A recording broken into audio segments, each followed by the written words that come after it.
All right, so the fourth episode of Mistwalkers. We're going to have to speak up a little bit louder because there's more people here than there normally is. When we last left off, Jormund, Laagburs, and Boragon were on the trail to Drund, trying to find him. You're currently making your way. You made camp, and all of a sudden, you guys just you realize that Drund is moving, but he's not stopping. He just, like, where you guys have to take rests and stop, he keeps going. So either something's driving him or who knows. So, start off, who wants to play? I'm going to make it Ryan. You want to play as his ex-wife. Sure. Boragon's ex-wife. Oh, boy. Oh, no. Oh, boy. I am just going to ruin you. She already did that. Well, get ready to relive it. This will be in a simpler time, a moment when, but it'll be the day before the hunt with the white elk. You were laying in bed, you just finished doing the do, and all of a sudden you realize that today's the big day. You're finally you're gonna bag that elk. This means big thing, big prestige. Whoever catches this white elk basically gets elevated societally. And here you are with the support of your wife, your younger man, and you're laying next to her, and everything you think you found beautiful about her is right there. You start massaging her shoulders, moving for a kiss. My beard. Yeah, caressing her mighty beard. Then you realize maybe it was okay to be cucked. But no, all the feelings of that time are fresh in you right now. The love, everything that exists. What do you do? In the moment, or In the moment. is it morning or night? It's morning. You should It's probably the have morning those off. two when they're in the middle of it as the thumbnail for the clickbait. Boragon's ass.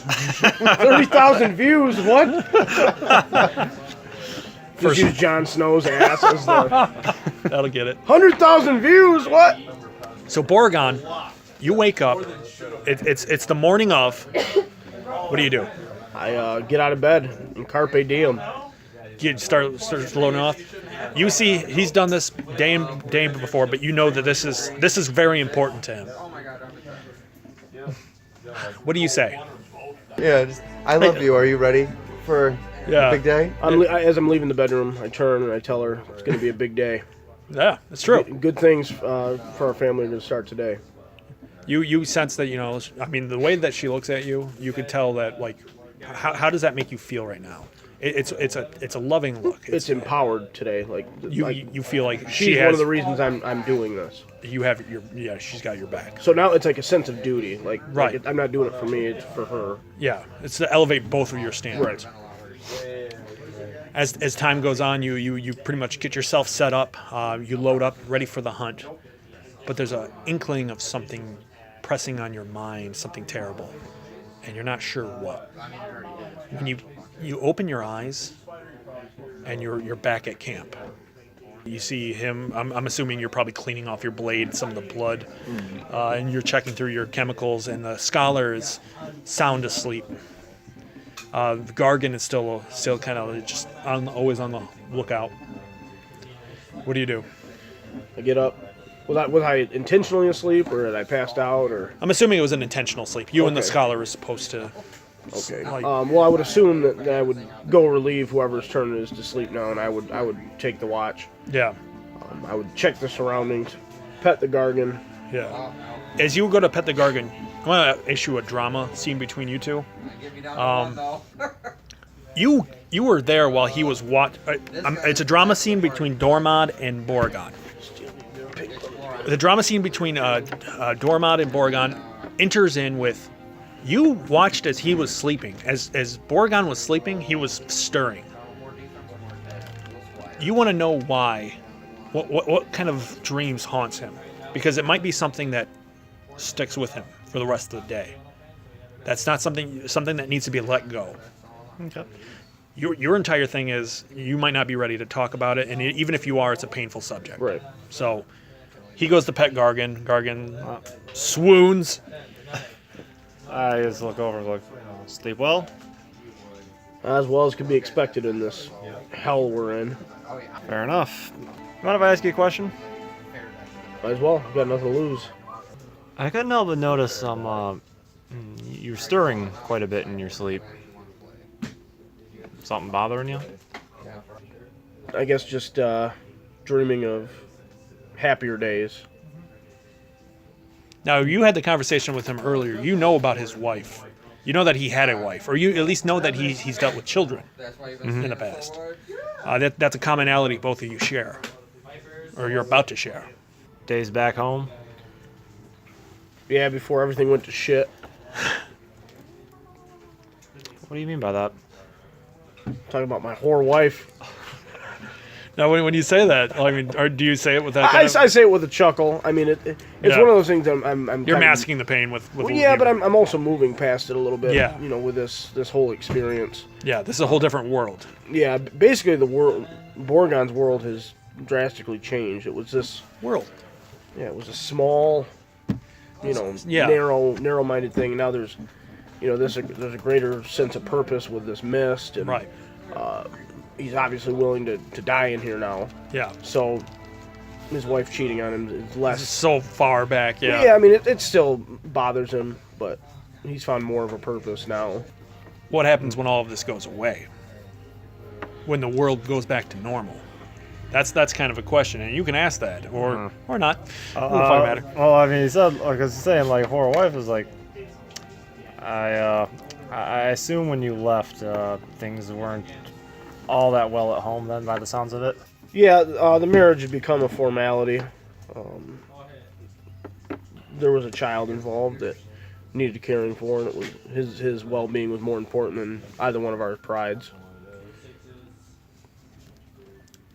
Admirable. It's very admirable, but, I think less so than you would think, but I appreciate you saying so. then, what do you plan to do then once we get out of this mess? Assuming we survive this, I would like to, I don't know, maybe take the child somewhere else and start our own life.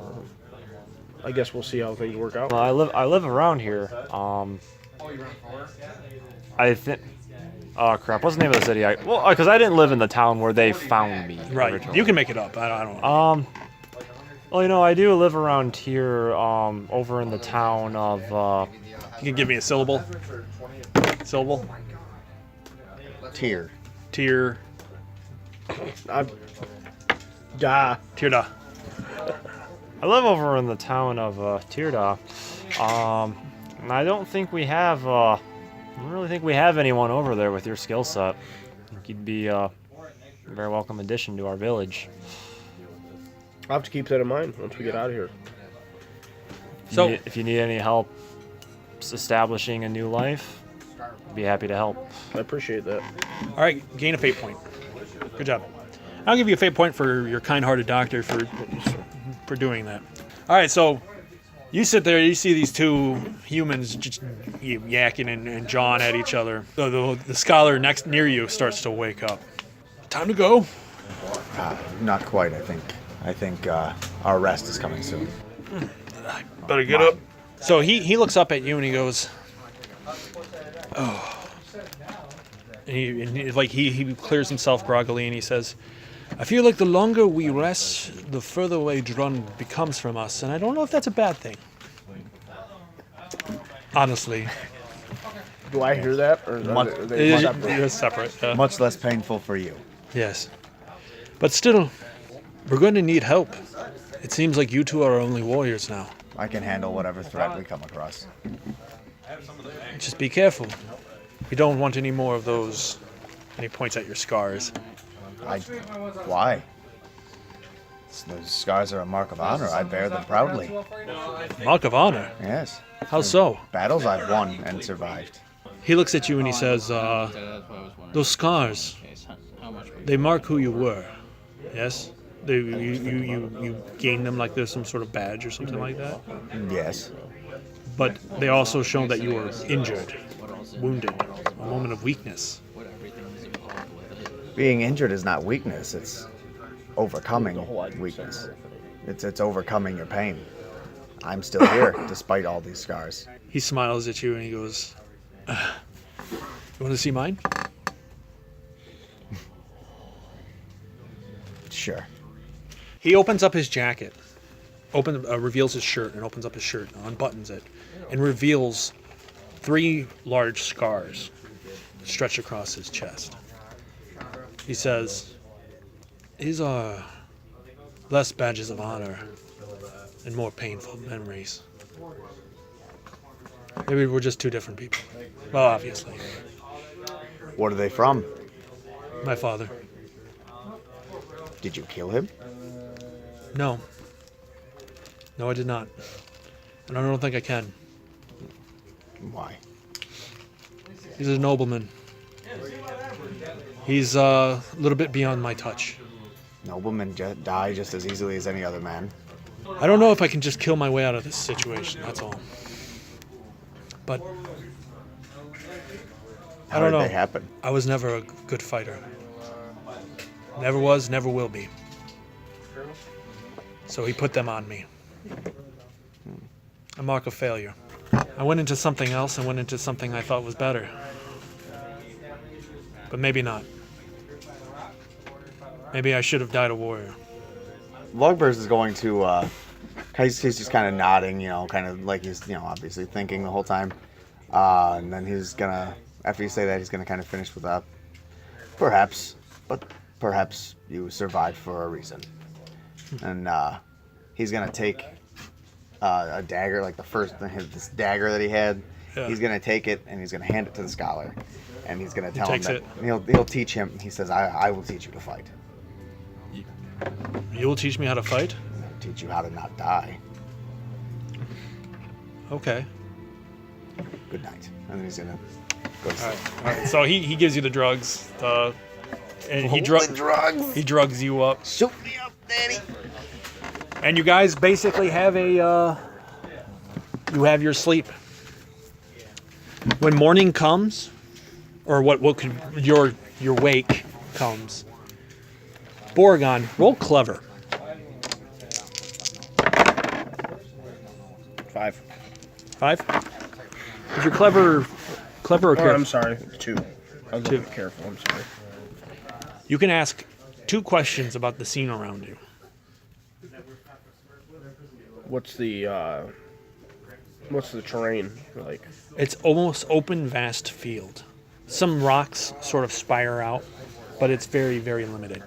It feels very open here.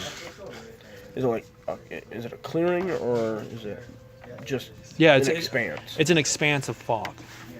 Okay. Like there's a pocket in which the 2 of you, all of you, can see each other, but it's all grainy and filmy In close proximity. in close proximity. Okay. So does it appear that the fog is closer or more? Or It's more dense here than when you Okay. first entered it. we're climbing an elevation. Yeah. Right at this time. It's probably more than 2 questions, right? Yeah. Okay. So yeah, you're actually decreasing in elevation. Oh, we're going down. I thought we were climbing this No. step. So, okay. So you notice off in the distance, it looks like Drund. He comes marching towards you, wounded. Do I notice anything peculiar or different about him? Roll your careful. You can also get like leadership 12. 5. 5? Yep. You can ask 3 questions, and I'll answer truthfully.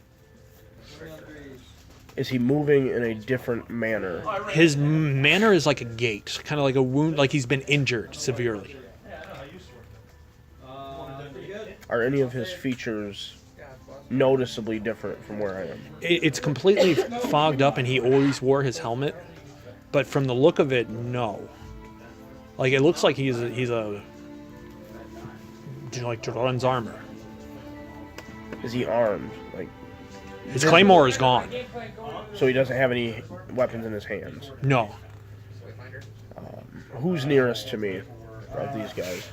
Probably him, because you were just talking to him. Okay. I'm gonna give him a kick.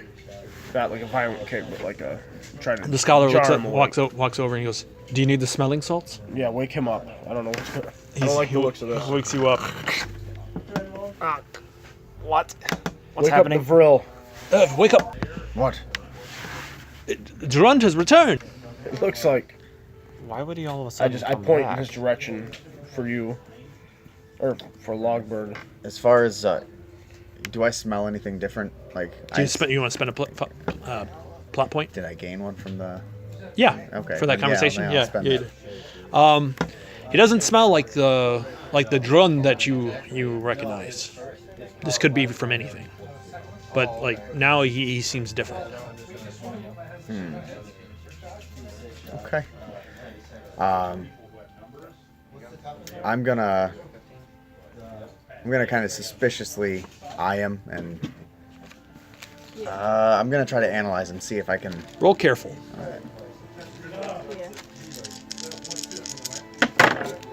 That is a 5.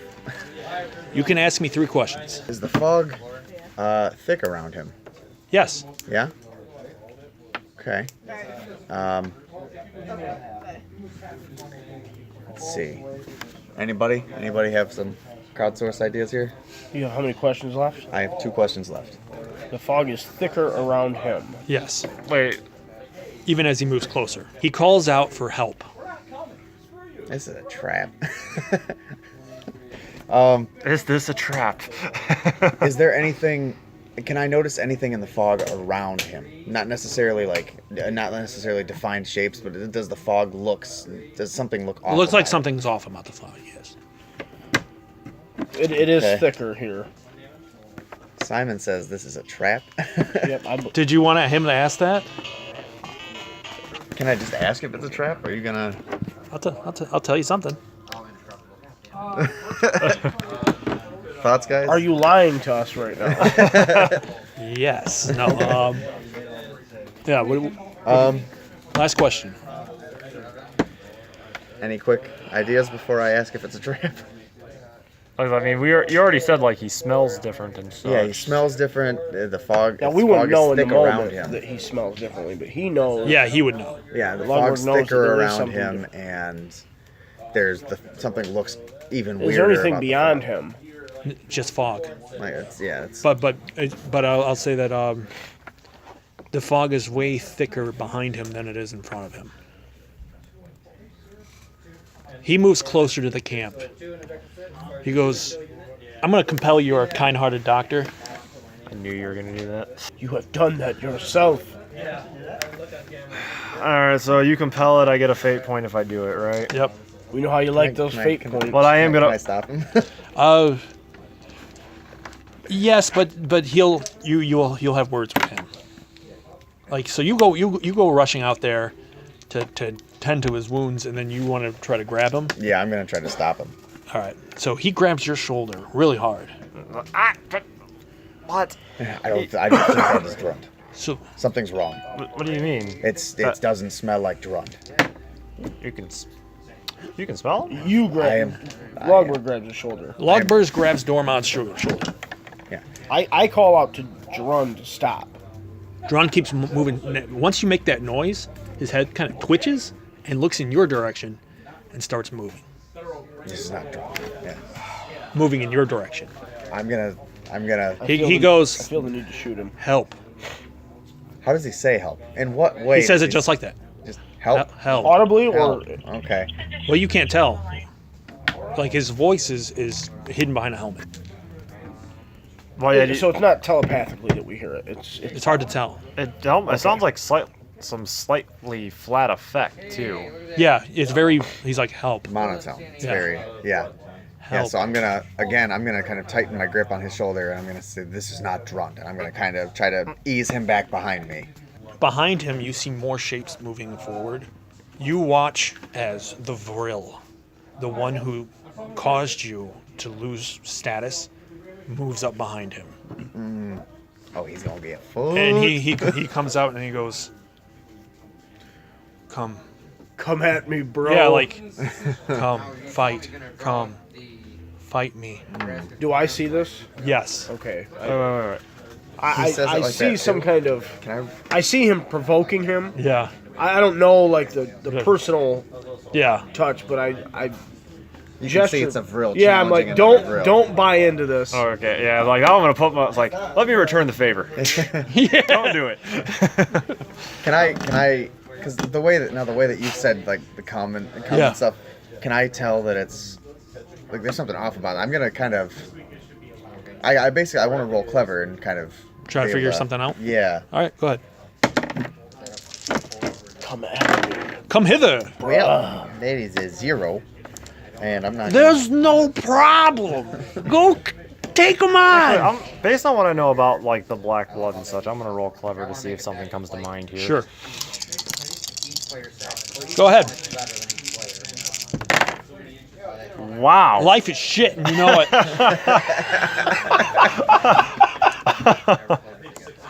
I just offed myself right there. Yeah. I have failed. The tumor grows in your brain. Commit Sudoku. Sudoku. He's gonna die of boredom. No. I'll roll a fate point. I'll spend a fate point. That's such. Harikari. I'm not. I'm Harry. I'm not gonna deal with a -1 on that roll. That's absolute garbage. That's fair. Only -1 from the dice roll. That's not too bad. That's a lot better. 5. You can ask 3 questions about the situation. Are they transparent? Sure. No, they're definitely there. Oh, that's- They're tangible. You can see them. There's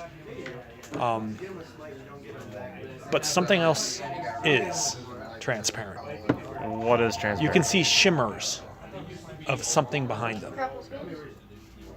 trailing up into the sky. Can I see up into the sky from here? Or? It's too foggy. Okay. Way too foggy. Guys, got any questions for him? Help him out. In particular, about the shimmer or just the overall situation. I feel like the shimmer is probably directly related to the problem at hand. I would imagine. Is there? Let me ask, how large was... Can I get a feel for like how large that creature was behind them that just went up into the sky? It's still there. It just trails into the sky. Is there anything going on behind us? Yeah, that was the whole thing with the shimmer and the creature behind trailing you up guys? Yeah, like are we being Oh. surrounded? Is what I want. Yeah, as soon as you look back, you see your wife pregnant with child. And you see your child pregnant with wife.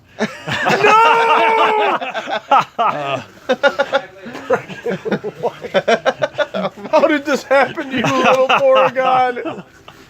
So Dormad sees your wife pregnant with child, and Boragon sees his child, Boromir, behind you. As soon as you notice, you hear her go, "My water broke."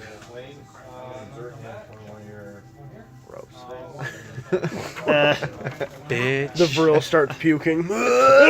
Human procreation. Human birth. I immediately just find myself thinking like, you aren't here. That's gonna be You a. are not here. I'm gonna attack you. I'm gonna attack all of you in your own special little ways. Hey, those are my dice. All right, give us- I like those. They look like All right, so they look like the symbols of the Knights Templar. That's why I use them. You suck, you dumb. Yep, is it dumb? Take a 3. What am I rolling? Is that one attack for all of us? You want us to all No, roll I'm gonna against roll it? each for each one. How would your character? It'd probably be clever, knowing Yeah. your brain. Yeah, it's like that's what I'm trying to do. It'd be clever or careful. I'm telling myself like, you are not here. I know you're not here. Yeah. Actually, how far along was my wife before I left her? Probably. She wasn't pregnant yet. The white elk struck again. First trimester. Oh, so that also right there is a big one Yep, too, yep, yep. because it's like, I'll give you a +1. okay, All right. So we'll do careful.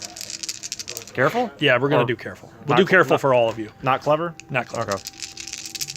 So that still gives me a 3, I guess. What'd you get? Only a 3. All right. So Well, actually, no. That so you only would be- win, but it gets a boost. And the boost would be confusion. mass confusion. I'll spend a fate point. To not give it a boost? Okay. Well, wait. So is the boost gonna come either way, or? Well, if you spend the fate point, he won't get a boost. I won't. I'll leave the fate point as is for now. All right, so it gets a boost. Against you? Who? Against Laagburs? It's dumb. Look at it. It's stupid. Oh, God. What? So am I. Against Careful? Yep. I am at a 2. You know it's fake. As he beckons for you to come claim vengeance, this is not the... I knew Grom. He's not like that. Grom isn't a come hither kind of guy. Yeah. He's already in my face slashing me to death kind of guy. I'm already thither kind of guy. All right, and now for you. I refuse. I refuse. It happens anyway. What'd you roll? I got a 4. And this is against Careful? Yep. Careful, God. What'd you get? 5. All right, it too got a 5. Actually, no, I got 4. So yeah, you know this isn't real. Whatever this is, it's not real. They all sort of aligned around you in a circle. But you notice that each one of them has something jutting out from behind them, going deep into the mist, almost transparent-looking limb. No. This is like from the beast with 1,000 backs. Boragon, Yes. you see that right there? You see those up there? Do I notice it? Once he points them out, yes. Okay. With So they these. look like tethers? Like yeah, or something like that, like a bungee, or Can I see what they're attached to? it's too. The mist is too thick. I think if you shoot those, this might stop. Do they look like they're coming into a central point? Yes. This is terrifying. I know where this is going. Okay, I'm going to shoot it. All right, go. Actually, you need a 4. Okay, I'm going to use my, here we go. I'm going to tag my sure shot. Can I create an advantage in any way with this, or If you take aim, yes. will that, like, take some time? Yeah. Okay, I'll do that. I'll take aim. That cost a fate point? No, just roll your careful for Okay. taking aim. Okay, and with sure shot also, so this is +2. No, What'd you get all together? no, not good. I'm going to, What'd you get? 'Cause well, this is, I got a 2. Well, no, it's 4 total. 4. All right. Without the advantage. All right. Well, all you needed was a 4, so you Okay. still hit. Yep, I'll keep All right. it. So you launch an arrow. Boragon launches an arrow into one of these invisible tethers. You hit it, and then all of a sudden you hear a screech. Which one did you shoot? I was trying to shoot for, if there were multiple tethers, I was trying to shoot where they were Convergence? Yeah. You were trying to get the convergence? All right, so you shoot up into the air, and you hear a thud of arrow. Oh. As soon as you do that, you don't hear any screech or noise, but the things start to march a few steps closer. Okay. Like all of them take like like almost a sprint, and then stop abruptly, all at the same time.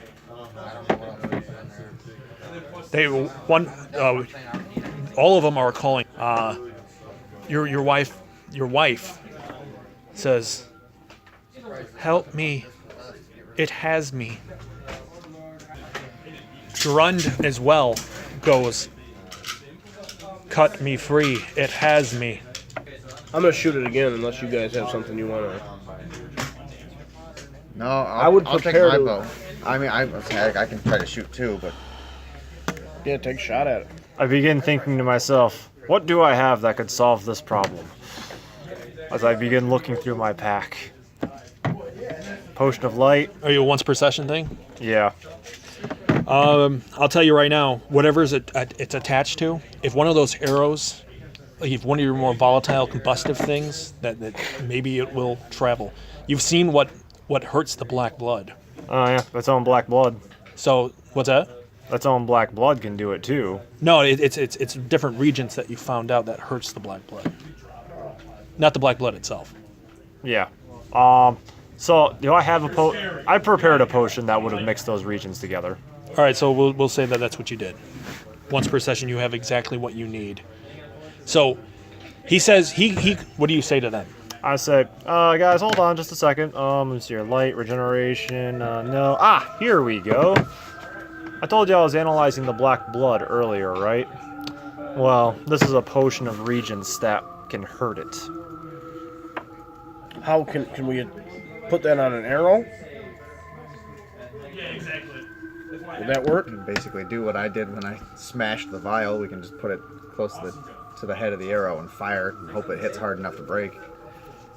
That's kind of obviously out of character. I'm not. Yeah.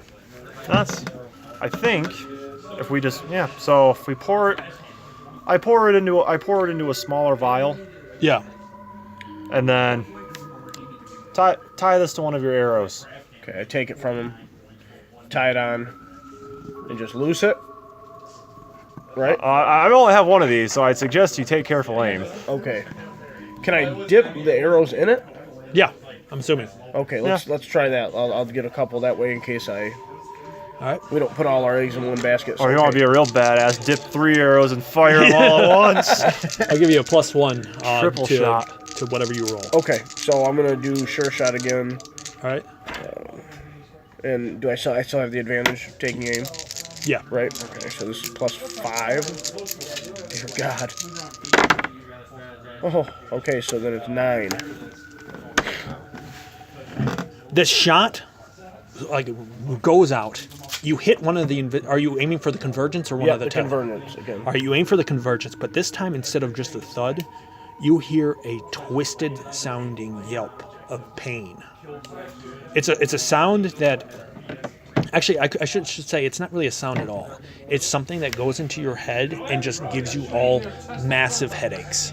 It's a noise, almost like a dog whistle, like only something that you can't hear a dog whistle, but it still has you feel it, and it comes down on all of you.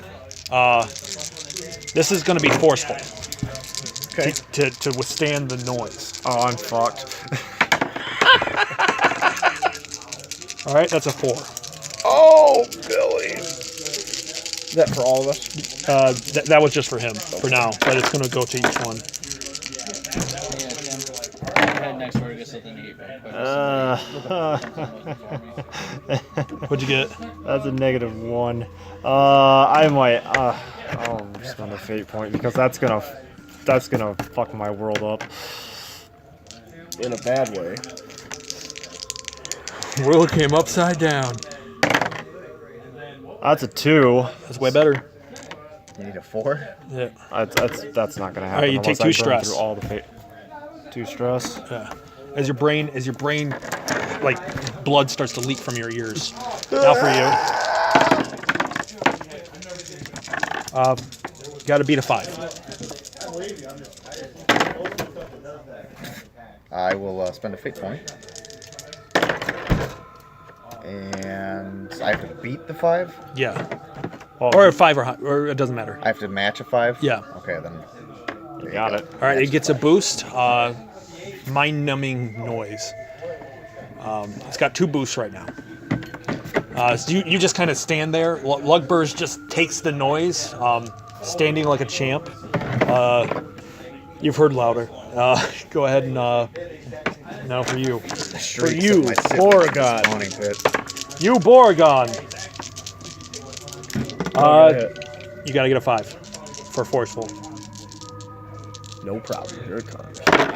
Nailed it.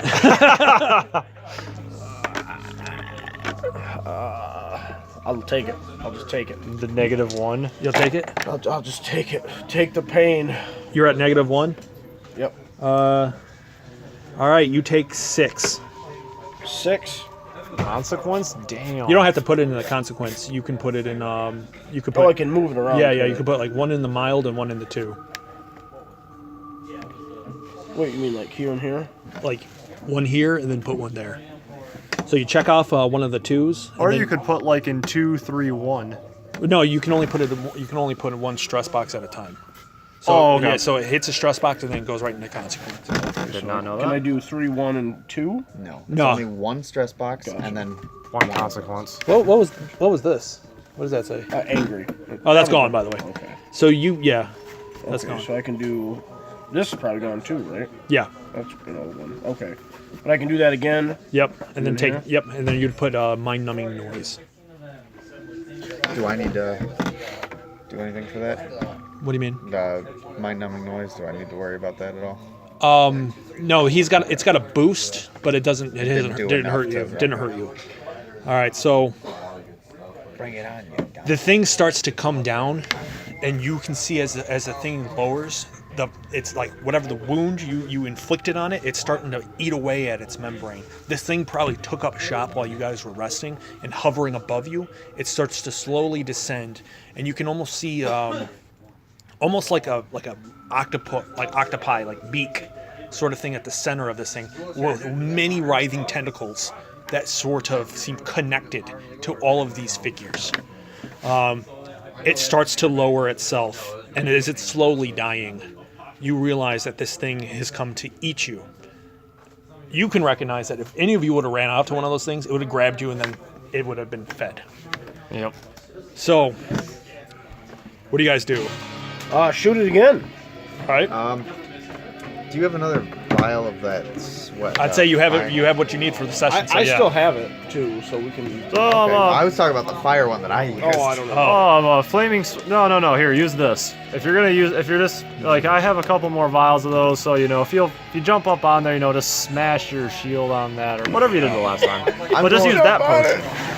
Jump on it. Is it? I'm gonna. Can we say it's in a vial so I can tie it to arrows? Yeah. Okay. Yeah. So I'm gonna, or have you put a few in, a few vials, tie them to a few arrows so I can fire them. So I'm gonna fire up at the body. All right. Wait, you're an archer? I have a bow. This is news to me. All right. I've So, been using the sword the whole time. all right. So, who has the highest quick? I have a 2. I have two. one. All right. So, between you two, decide who goes first. You go ahead and go. Laagburs is going first. Oh, and an alternative cleric beast theme. What do you do? All right, so I'm gonna knock an arrow, and I'm just gonna pull back, and I'm not aiming for anything in particular on this thing. I just want to hit center mass. Gotcha. So I'm gonna roll forceful with it because I'm trying to shoot high enough, hard enough. So I've got a +5 right now.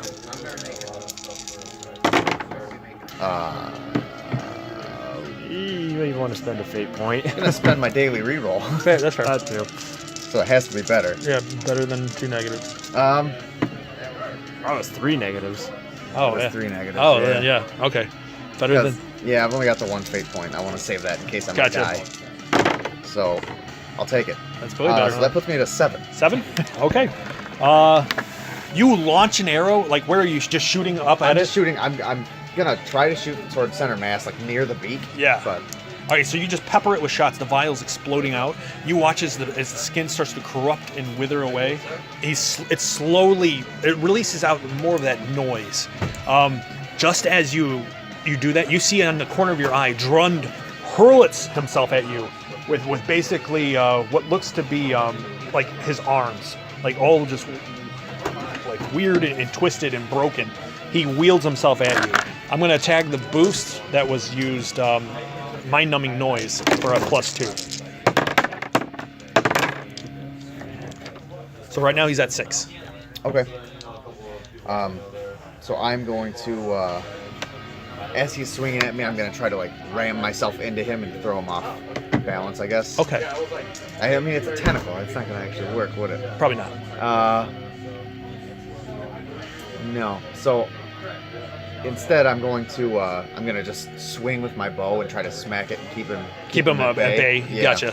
It's forceful.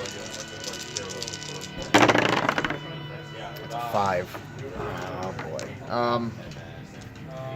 He's at a 6. Yeah, so you'd get 1 stress on you. That's not bad. I'll though. take it.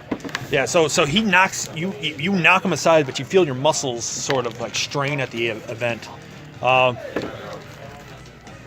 What is Boragon doing? Boragon's going to take a shot at the center mass if he is under control. All right, so are you going to take another aim shot? Yeah. All right, so just go ahead and just roll your careful. You get a With remember you get a another- plus. Or is that a +2 that you get, or is that for hiding? Well, I have. Okay, both. all right. I'm using the bow, so I get a +2. Do I have to tag that with a fate point? No, But I do have to tag the sure shot, right? no, Okay, no. That's only gives you a boost when you want it. gotcha. Okay, so No one's rolling particularly well today. 6. 6. Right now. All right, so it is currently. Is that 6 with the -2, or Yeah. How do these come into play? it can tag that? It can tag your.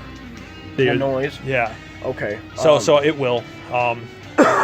Right now it's at 3. It's at 5. At 5, and I have a 6. Yeah. But that's tagging for him, right? Right. Okay. Yeah. So I'm at 6. And it's gonna tag its next boost, its last boost, for the noise, and be now it's at 7. Okay. So can I now use my reroll? If you want to, yeah. Okay. I'll use the reroll for the day. And not better. It's gotta be better. Okay. Just reroll. Roll and close better. Okay. So that is better. So that puts me at 7. Wait. So Yes, that puts me at 7. All right, so you'd be defending. It gets another boost, but you don't take any damage. So what happens is your son hurls himself at you just as you launch the shot. Well, actually, you were shooting it, right? Yeah, I was shooting the. Yeah. So you get a boost. Tim, we're trying to figure out for a biker, the base. If you're charging it, you have to be within an inch of the base. It's an inch of the model. Yeah, just pick one, whatever you guys, because It's an inch of the model, but the base is so small. So your son swoops in and basically takes this shot. And I'm going to create the boost mental turmoil as you watch an effigy of your son like start to wither away within the tentacle's embrace. What are you doing? I'm kind of looking for a way. Oh, you know what I do? Here's more or less what I do. I tell the 3 of them to come a little bit closer to form a perimeter, and what I'm gonna do is I'm gonna dump a potion around on the ground around us to create like a flame barrier around us. Ignite that ground. we should have done that. If you tell the scholar to help you, it'll give you a +2. Do you want to do Yeah, it? I'll do that. All right, Not like he's doing anything else at the moment. Right, yeah, so the scholar is like, yeah, it's a good idea, let's do it. And you create a barrier. Go ahead. Roll for it. Clever. Yep, it's advantage.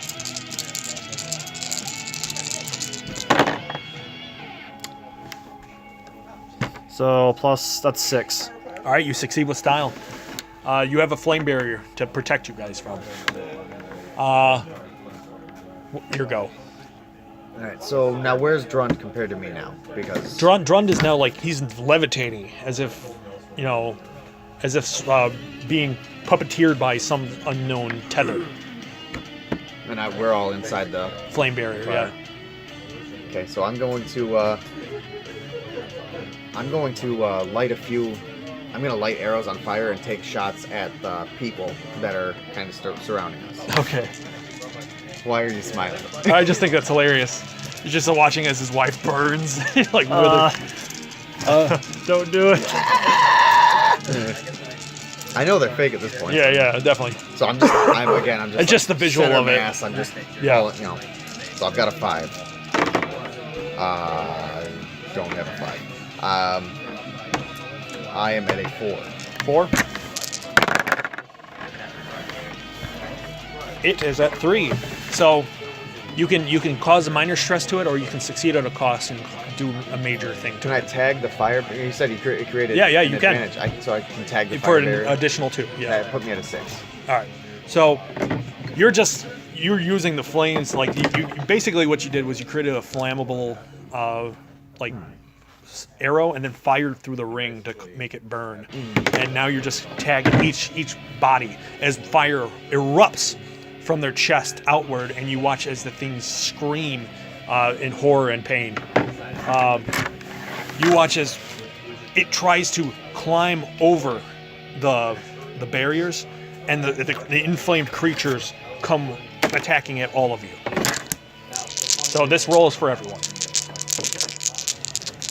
Be shitty. And I'm going to, I have 3 fate points, and I'm going to tag, my first fate point I'm going to use to tag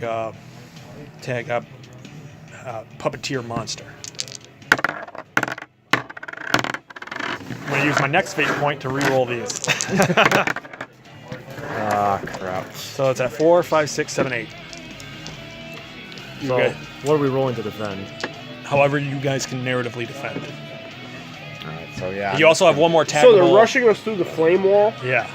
This is pretty terrifying. So yeah, we can tag the flame wall one more time too. So let's see who rolls the worst Yeah. and let them tag it. So yeah, I'm just gonna be trying to beat stuff back and keep it away from us, or at least from Yeah. my I'm trying to area, dodge. I'm whoever's still around me. focused on. Yeah, I'm just gonna- occupy. I'm just gonna roll careful. Just So it's at an 8. 8, yeah. Okay. We got to beat an 8. Yeah. We have to match or beat an 8. We're all gonna get our asses kicked. probably. So I'm at a 3.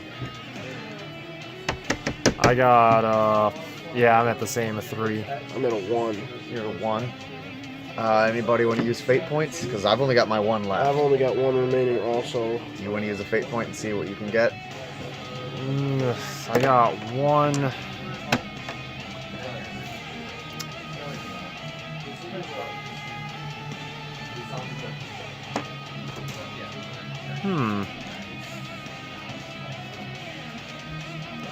We can at least Can- lower can it. come on, Scott, save us! I'm thinking of some. Actually, you know what I can do? I think I can probably do this because you said I probably have all the potions I need for this particular encounter, at least, right? Oh, you all got a +1 too for that thing as well. Oh, the so wall? For his black blood, or for that regent that you created. yeah. So that's So 4. you're using that to defend. Yeah. What I was at. That puts me at a 4. Can I imbibe a potion to like increase my physical strength to fend these creatures off? Not for defense. No, not right now. That's creating an advantage in itself. This is all defense. So you're not like, haha, drink real quick.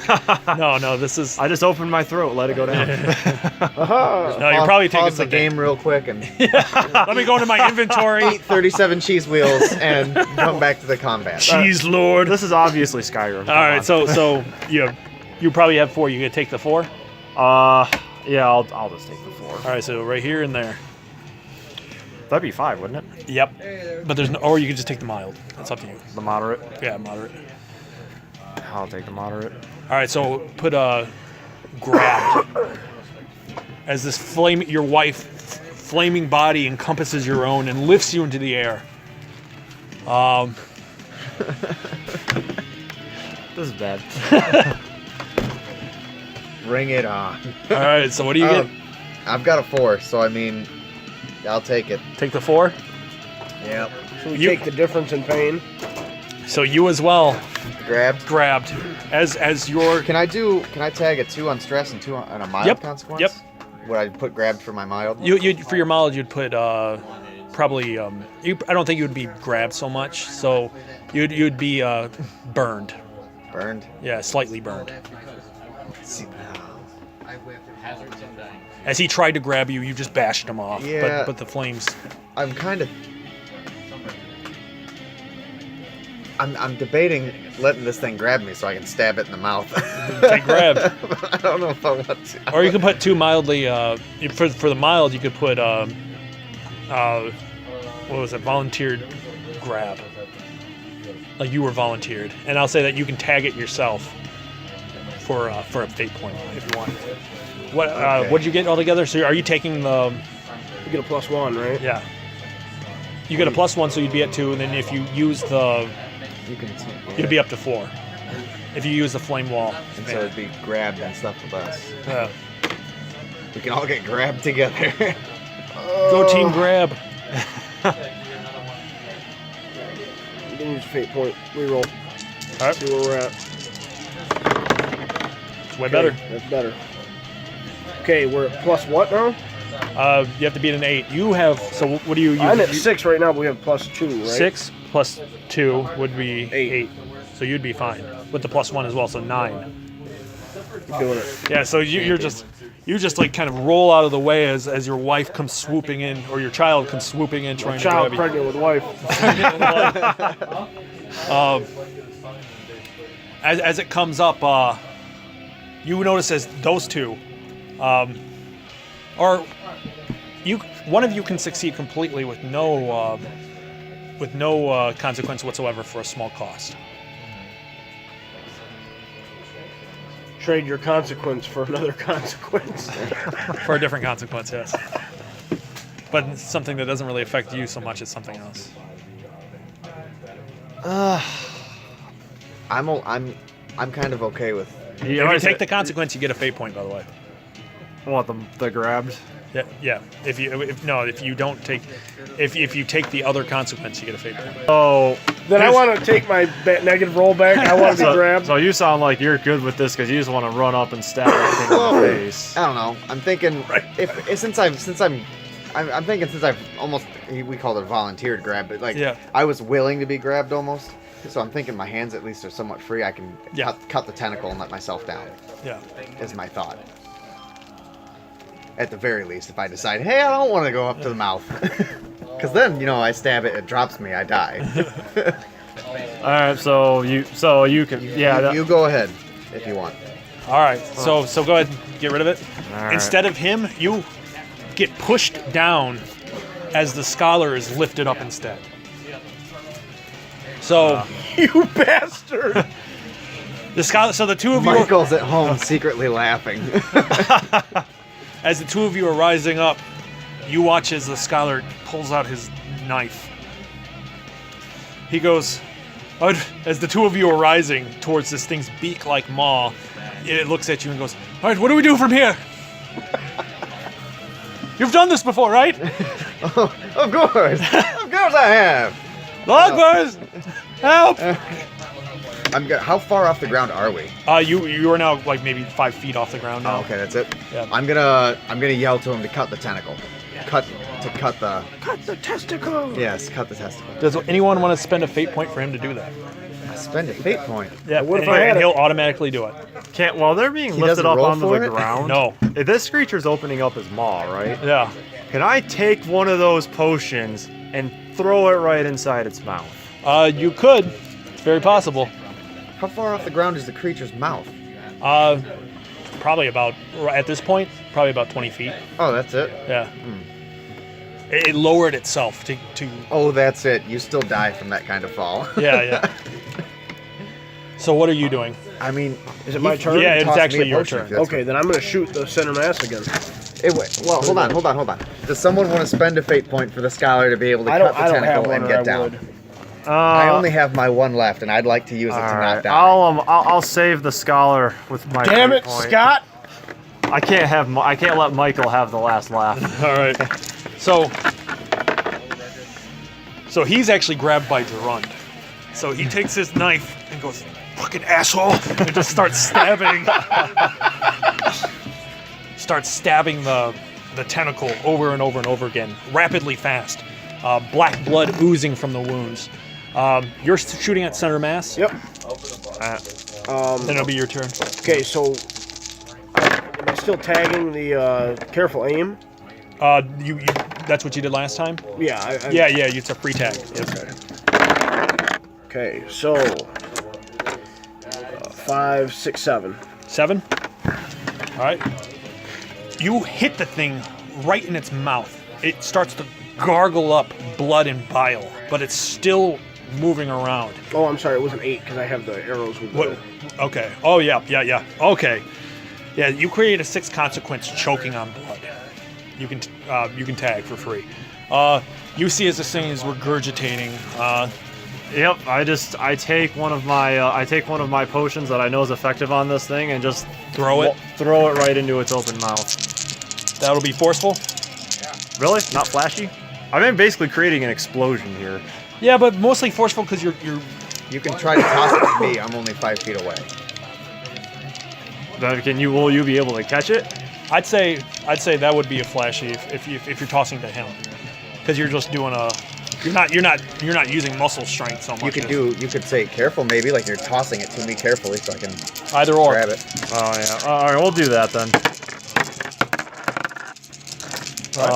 Laagburs! You want me to roll to catch it? No. Okay. If he gets it, you're good. Okay.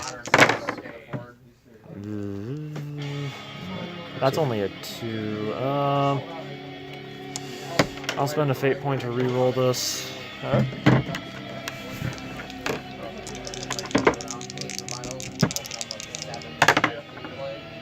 Better. That's 5. All right. You created a double invoke advantage for him, or no, a single invoke advantage for him. You have the thing in its mouth. As you are rising up to be grabbed, you catch it with your free arm that's free. Sword arm in the other hand. So I'm guessing it's your shield arm. And you're rising up to this thing's mouth. Its beak starts to clatter and clack as if greedily hungry, while it's still regurgitating black blood. Okay, so you said that I could tag my volunteered grab, right? Only if you use a fate point, but yes. Okay. What would that would just give me a The bonus? +2. Yep. Okay. So yeah, as I'm going up, I'm going to wait for the mouth to open, and I'm just gonna launch this potion into its mouth.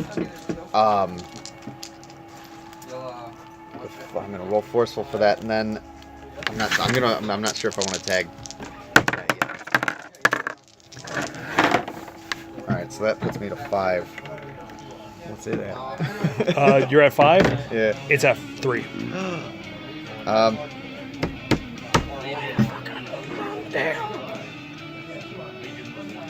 Okay. I don't think I need to. Do you guys think I need to get any more for that? If that goes in its mouth, you right now can shoot it with a flaming arrow just as it's entering the thing's mouth. Do you want to try that? Yeah, let's get crazy. All right, it's a quick shot. Okay, let's do it. You need a 4. I don't get a 4. Not a 4. I get a 3 or 1. This is partially my idea. Can I spend a fate point to help him out? Sure. All right, my last. Reroll or what? Yeah. Is that how we can do it? Yeah, we'll do it. It's not as good, Scott. You can succeed at a cost. I'll do it. All right. Oh. Oh, that. You launch the arrow. It goes flying high, and as it hits basically the vial, it explodes out into its mouth, and the creature releases this horrid noise that floods into all of your minds. Each of you have time to climb away. You cut free of the tendril, just as the scholar's tendril goes free as well, and the two of you land into a roll as the massive thing comes landing down on your campsite, crushing everything. Including Gargan? Including Gargan. No! Gargan! He was the life of the party! I've never been more depressed than I am at this moment. Suddenly the mist is gone. Gargan was the one projecting the mist the whole time. Did Jake just kill off an awesome character? Yeah, like. Yeah, he's got a record of doing that. It's basically his roleplay games are basically Game of Thrones. Don't ever get attached Do not to any character. do not compare that smut to this adventure. I'm just talking about in respect to great characters down there. This is basically Berserk, so I mean, you gotta expect a couple character deaths. Gargan's dead. No! Or crushed. But as the thing lands, it looks very octopi in a way, but the thing's writhing tentacles, there's only 4. And you can see, now that the thing has landed, you see the face of a Boraz jutting out from the thing's back. He looks dead. Tribalistic tattoos painted all over the body. From inside of the thing? From the thing's back, yes. Like, as the thing lands, it's kind of spread out, you can see from its back the jutting of a Boraz figure. Okay, so not like he was riding her. Like No. he was like A part of it. into her. Yeah. How big is this thing compared to us? It's probably about the size of the store. It's pretty huge. How big for the people who don't know how big the store is? It's probably about the size of a building. Okay. A small Or a building, store. a large building. I'd say a small. 2,500 square foot, sir? Yeah, there you go. Fine. There you go. It's about the size of a building.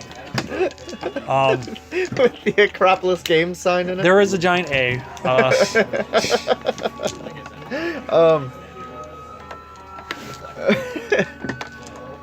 I don't know. What do you guys got anything? Well, our camp is destroyed. I think we need to get moving. All the supplies, the Gargan, crushed. A lot of your alchemical supplies crushed.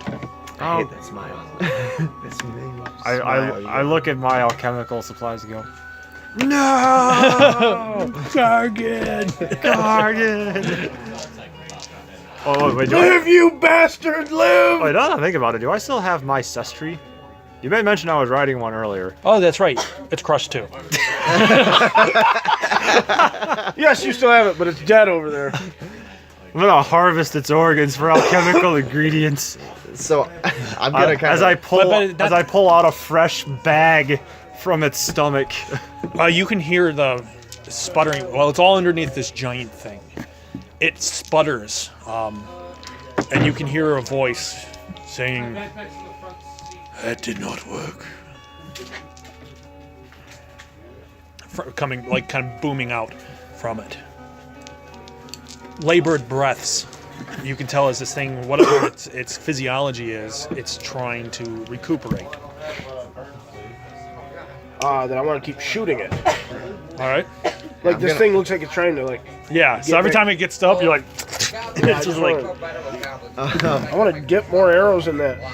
I'm kind of curious, like, has anyone even thought to ask, like, one of these creatures after we've downed them, like, what the fuck is actually happening here?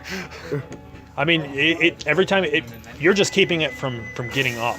If you want to put the kill blow, you can, but it's you by shooting this thing that's pioneering it or piloting it. Can we talk to it? If you want to try to, you can.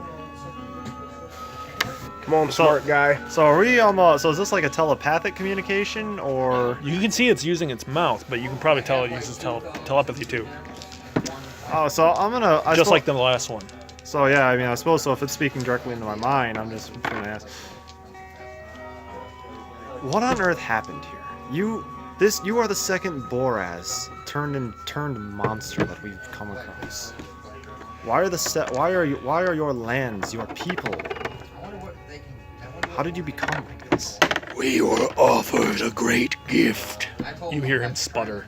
To take back what is ours. You would throw away your pride as Boraz? Our hearts still beat the blood of Boraz. Last time I checked, Boraz blood was red. This is black. This is clearly not Boraz blood. Shit, sweet blood burn. He just shakes his head and he goes, "We will defend her to our last." Who? And then he just kind of dies. We will defend her to the last. No! Spoiler alert, the true villain is Boragon's wife. That dirty whore! High five. So while this is going on, I'm just gonna kind of pick myself up off the ground, grab the scholar, and pick him up, and he looks at you and he's all happy. He's like, "Do you see what I did? I did that. I killed Jormund." I learned it from you, Dad! I killed Jormund. I'm gonna go just Jormund is out, huh? No, that wasn't Jormund. wasn't really Jormund. I'm gonna like kind of pat his back, and then I'm gonna guide him while I'm walking off to stand next to Boragon. Good. Thanks for the assist, buddy. Appreciate it. Oh yes, anytime. Would you like something to calm your nerves? Oh no, I feel great.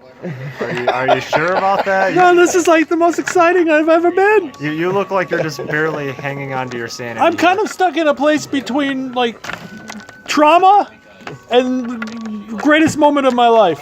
It's amazing how often those two coincide. I killed that thing. You did good. That's right. He's the one that did it. He ended it. He looks at Laagburs and he holds out his hand. See? There's like a cut from the fall. So much Like a blood. small scratch. Yeah. He skinned his knee. I can wear this. Does he have any of the black blood on him? No, Okay. no. He goes, but hey, we survived. We need to move, I think. We don't have any supplies to make camp anymore. Yeah, I mean, Our Gargan's dead. Laagburs carries his pack and didn't have any kind of anything in the camp, so he didn't. He's, All that you need is with you. But normally you've been living off the land. Like Yeah. your entire thing is living off the land, but you find that living off the land kind of sucks balls. Yeah. Especially here. And after seeing what you saw, perhaps eating tzatziki is not a good idea. Yeah. So, but you've also noticed that, and maybe this is something that you kept to yourself, you ate some of that tzatziki earlier in the adventure. In fact, when you killed that giant big thing, Oh no, I was joking.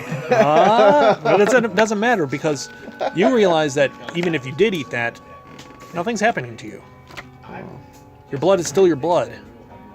And from the sounds of it, these things are procreate really fast. This just doesn't nourish you when you eat them.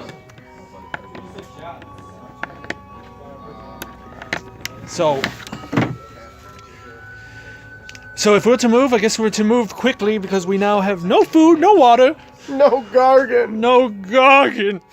And my ancestry. What was his name? Gargan? My Sestry Gargan. It looks like it's time to move. Sweet Gargan. Yeah, I think we should move. Try to get to a settlement.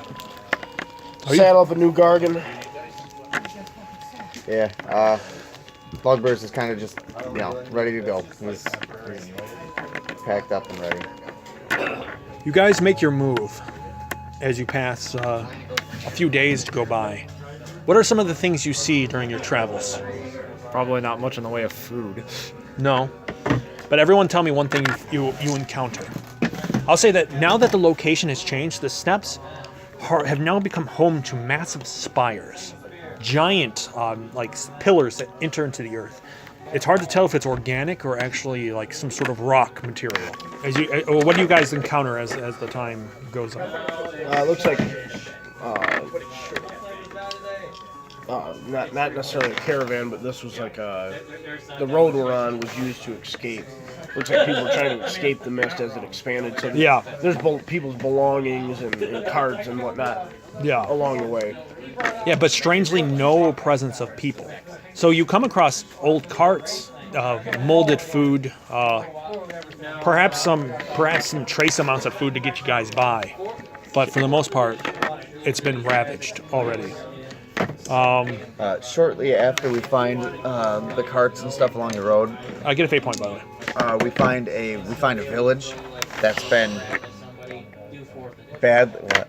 You're killing me because I was thinking along those lines. Oh, we find a village that has been just ruined. It's been ravaged. It's still smoldering. There are no signs of people. I mean, living. There's Yeah. bodies. There's They're all kind of like in the fort Yeah. when you saw everything was kind of. tribal totems and Yeah. signs written in human blood, and Yeah. it's grisly.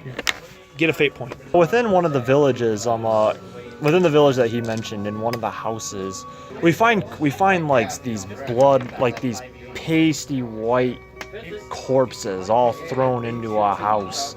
Well, that looks like, and you notice like a small hole incision in their neck where it looks like all the blood from their body was drained. Oh, wow. Okay. I don't want to be in your nightmares, Scott. Get a fate point. You guys are just pulling out of that room. The scholar goes, do you ever get used to all of this death? Who's he talking to? Or is it He's just talking general- in general, yeah. General question. I take it as rhetorical, and I don't. Don't answer. Yeah, Laagburs is kind of just like, death is part of life, and kind of moves on. As you are walking away, he goes, after seeing the life that we've seen, is it really all that acceptable?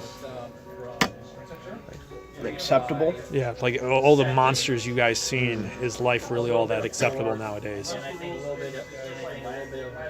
We have to try and make it that way. Otherwise, what's the point? But that's the question.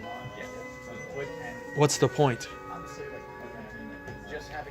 We don't know until we find out or die trying. But what if Laagburs? What if you die here? Then I die. Something bested me, and I was not worthy to continue living. But then your legend, everything that it was built on, will crumble and go away. Then I didn't deserve it. But what's the point of it? What's the point of even having that? So that I may enjoy it when I'm alive. He nods, like, grimly. Goes, okay. What about you? Hmm? You're having a child in this world. It doesn't do me much good if there's no world no world to raise it in. But if things like this exist, you can tell, like, the scholar's kind of losing his shit. Scholar. Whatever. So you put your hand, Jormund puts his arm around the scholar. I know you're scared, man. I can see the scholars freaking out, so tagging my kind-hearted doctor, I'm just kind of like, I'm trying To calm him down. to calm him down. All right, use your flashy. Flashy? Yeah. Flashy is not what I was expecting. Honeyed words. Words of pure honey. Drip into his ears.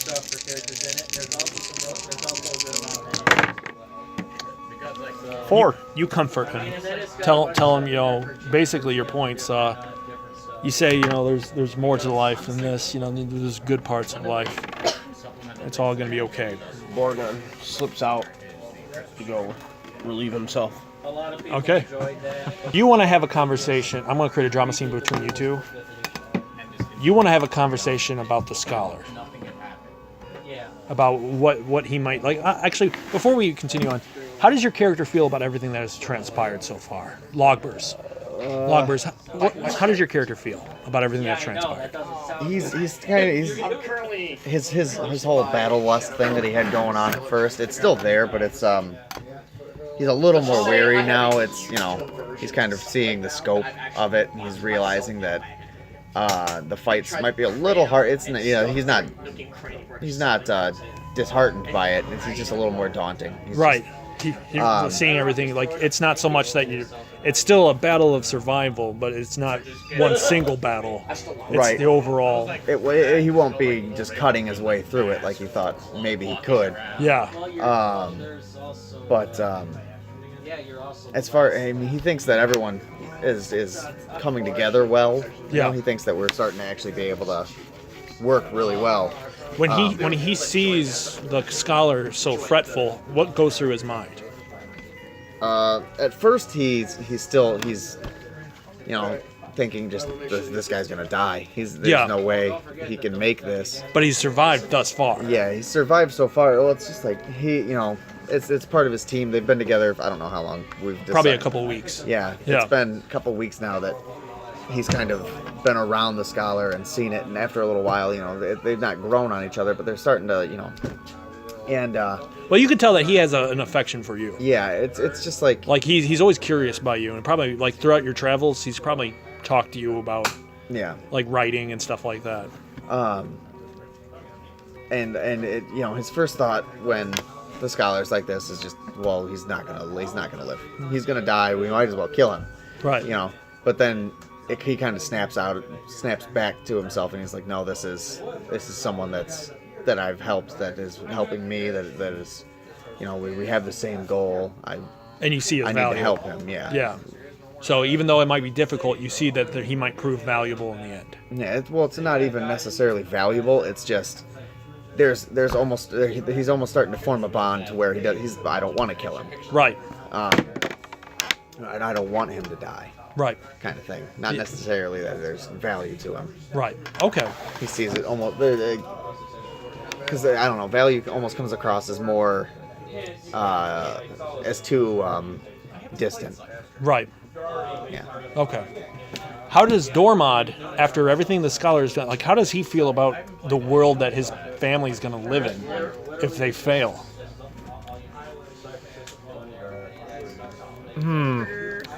Curiously, I don't actually think that's at the forefront of Jormund's mind at the moment. It probably wasn't, but let's just say it's a thought you have during the days you've been traveling. Oh, I mean, yeah,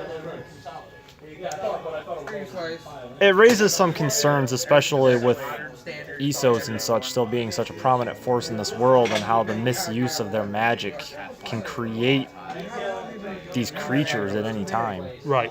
And it kind of brings to mind, like, I'm sure I have some passing familiarity with the Sword of Damocles and what their mission is in Rorikstead. And it almost makes me begin to wonder if maybe they really have a point. Right. But Maybe the Sword of Damocles has a point. yeah, maybe they really do have a point. In this setting, there's a group called the Sword of Damocles. Sword of Damocles, they are literally tattooed warriors whose tattoos absorb magic. Their entire order is about killing ESOs, who are basically like magic users. So he's saying that perhaps it's a good thing that they exist if they're killing these guys who can create these things. But the forefront of his mind at the moment was actually the image that he saw on that tentacle, his very late pregnant wife. Right. And he begins thinking about like all the times he wanted to travel and such. And now that he like actually like saw that, he finds himself very overwhelmed with a deep sense of guilt. Okay. Each of you take a fate point. No, you take my fate point. All right, so give each And other you may have mine. give each other your guys' fate points, and you share that. All right, so Boragon, as you go out, how does your character feel about everything that's happened so far, the people around him, their chances? You've formed like these bonds with people, and you realize, but at any second they could be taken from you. That bothers him, but he's trying not to let the scholar's words get to him. Did they have some sort of effect? Well, I mean, it just the gravity of it. Like, we could be doing this for completely no reason. Right. It could be a lost cause. You don't even know if you can solve the problem. Right. But he doesn't want to give in to that because that's a useless line of thinking also. Right. Even if it is a hopeless endeavor. Right.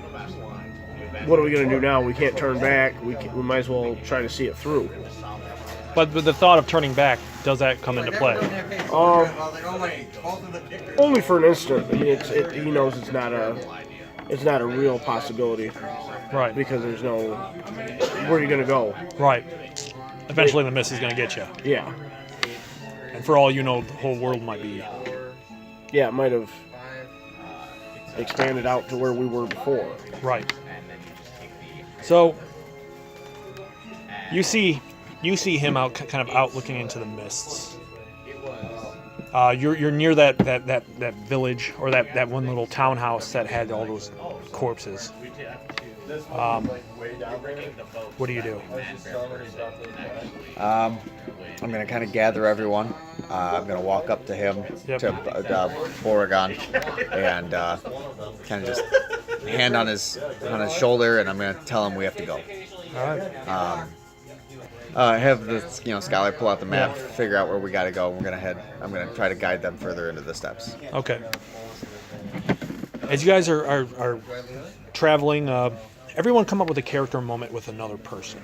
Like something that you like, kind of like almost like in a montage. Something your characters end up doing with another character through the course of this journey.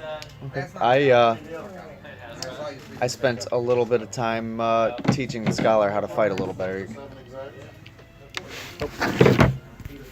Save us! All right, so character moments.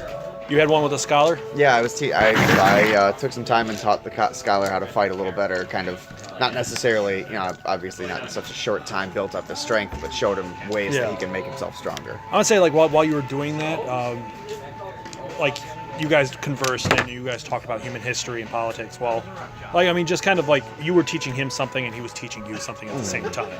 He becomes a better fighter throughout the coming days. Yeah. Nowhere near close to where you're at, but he might be able to hold his own in like a bar fight or something like that.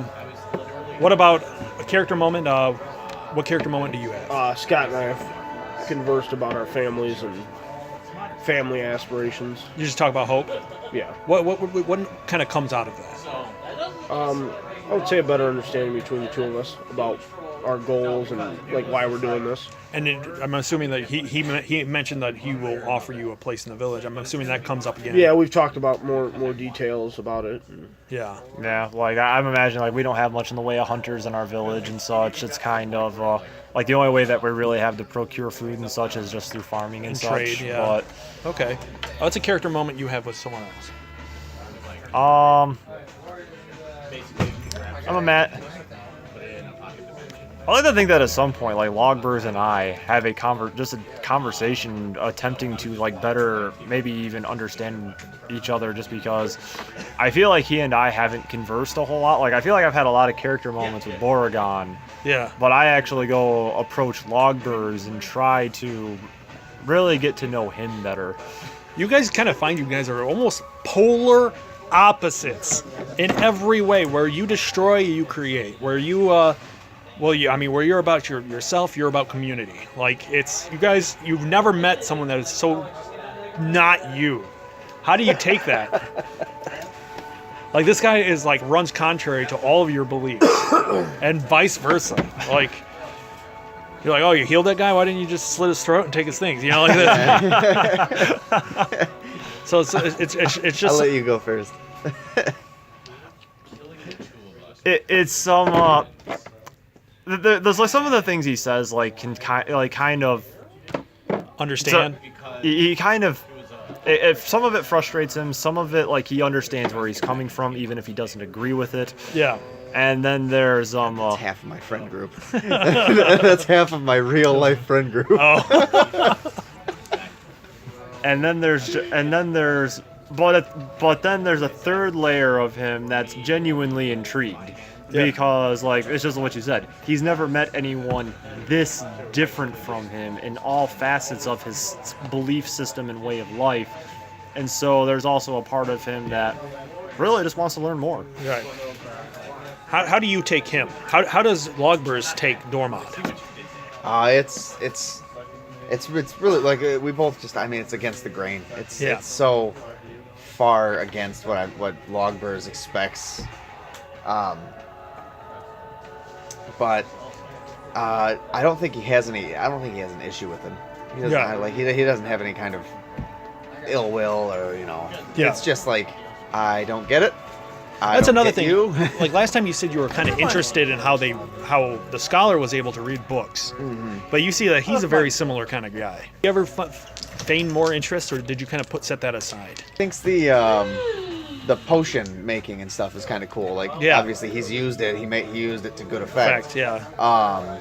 Like holy crap, this makes me stronger. Yeah. This makes me So I mean, I think he's interested. He's interested in something that'll help him become, more dangerous, more powerful. Yeah. So he asks about that a little bit, and that's kind of where I think they'll find a little bit of common ground because he's a survivor. He finds ingredients to things. He scavenges for things. Right. Yeah, which is something I've probably been doing as I've been traveling, is trying to like restock my supply of ingredients for potions. Okay. All right, so I can actually roll for that if you want me to. yeah, go ahead. Go roll your careful. I'll roll. Careful or clever? I'll say clever. We'll say clever. I'll roll to do it better. All right. Yeah. Yeah, actually, if I tell you like what I'm looking for, then you can help me out. All right. So clever. See you, Josh. I got a 43. Oh my God, that's 43. That's really good. Yeah. You find all of them in You the find world. all the things. You've discovered the planet. Yeah. Like I got a 1. Yeah. One. Would you rolling? Yes, because that's fucking terrible. What'd you get? 3. 3. I shouldn't have re-rolled those 2 ones. All right. So. Oh, I shouldn't have re-rolled the blanks. All right. So that's a 3. You find very little, but just enough to get you around. You see a lot of the area has been corrupted. All right. So everyone get a fate point for those character moments. Just load up on them fate points. Because he's gonna kill us. Yeah, load up good and deep. Look at those fate points. We're gonna get our asses kicked, so we're gonna need him to help save us. So Oh, as the days go by, are we that reminds through some of the stress and stuff? Yeah. Go ahead and heal your stress. Yeah, it's like I'm imagining like I'm patching you guys up too. So. Yeah. Well, I was just thinking. Well, you don't have any supplies left. I'm probably. Well, I mean, I'm still a trained doctor, so I can still like. Here, use some of this weird squiggly appendage to bind your wound. Oh! Ooh, did you guys know that that corrupted octopus ink is actually fantastic for blood transfusions? I do now. Oh! And virility. You know, See what you did there? you see forms.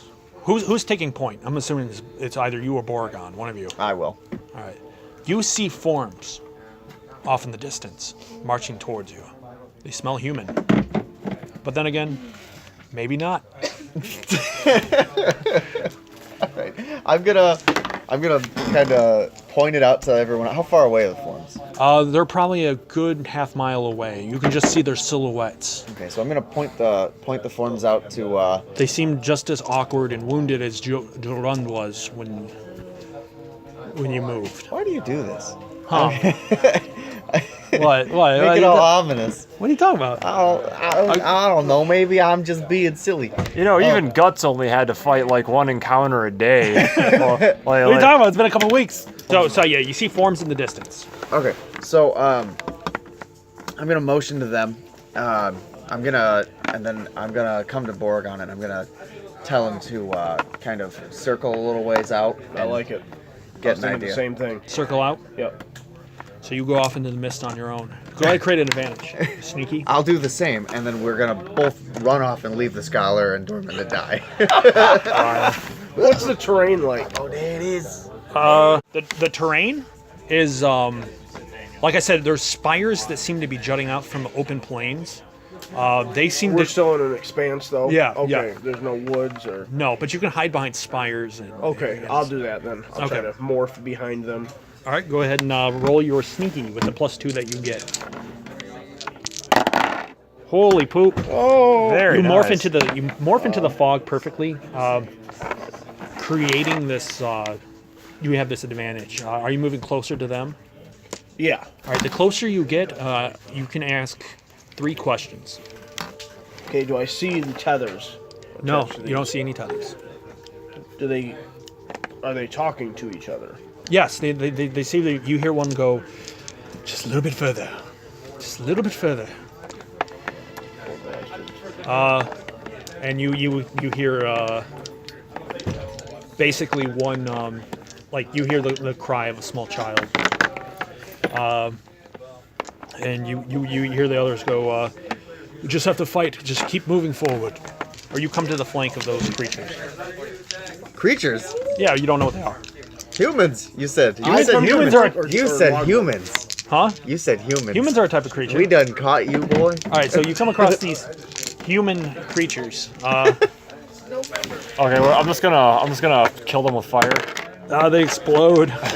Very, very flammable. Those human creatures are. What's gonna happen is he's gonna get us so paranoid that we wind up killing innocents. Well, here's the thing. Clearly, they're not human if they're flammable. Humans aren't super flammable. So Oh, they're flammable enough. Yeah, you can burn a human to death. So. I guess, relatively, yes. So you can test, see how flammable these human creatures are. All right, Rolling give us a potion. rolling flashy. Oh, I see what you did there. Yeah, that was good. All right, so what do you do? You have 3 questions. That's I have right. one question remaining. Oh, do you? Okay. What's your last question?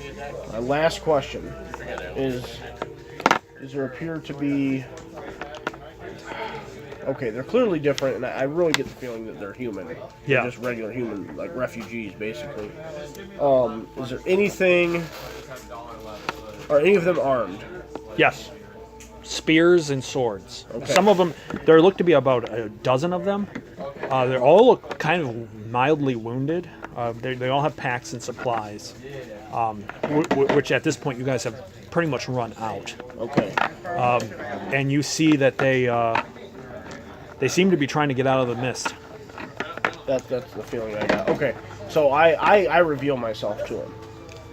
As soon as you do so, one of the larger men pulls out his sword and hoists it. He's like, back! And I have my bow in my left hand, and I show with my right hand, palm up, you know, to show that I mean no harm. Some of this group, they look like soldiers, garrison, and they hold crossbows up at you. And one goes, the big man goes, "You might as well just shoot him now." I say, wait. My party is up the road. We were scouting you out to make sure you weren't some of the beasts from the mist. That's what the last one said. Well, shit. What can I do to prove myself to you? Open your mouth. I opened my mouth. You see him? The other ones had him. Do you see him? This old woman kind of like moves up and looks and goes, "I don't think that she has him, but it's hard to tell in the mist." I asked him what they had. What are you looking for? On the top of their mouths were teeth. The top of the gums. The roof of their mouths were teeth. Like an extra layer. We hadn't noticed that. They look over and they say, "What do you mean you haven't noticed that?" In our encounters, we haven't seen that. But I noticed we saw you guys, your group, coming towards us. Yeah, your kind, they drill through your neck and leach out everything that's you. My kind. Yeah. What do you mean, my kind? Look, we don't want anything from you, so you just go on your own way, okay? Can you tell us what's up the road here? Just a bunch of death. That's all that's behind us. Also, It's damn. We were assaulted. The village is cut. Everyone was cut down. We were sent to investigate the villages from our fort.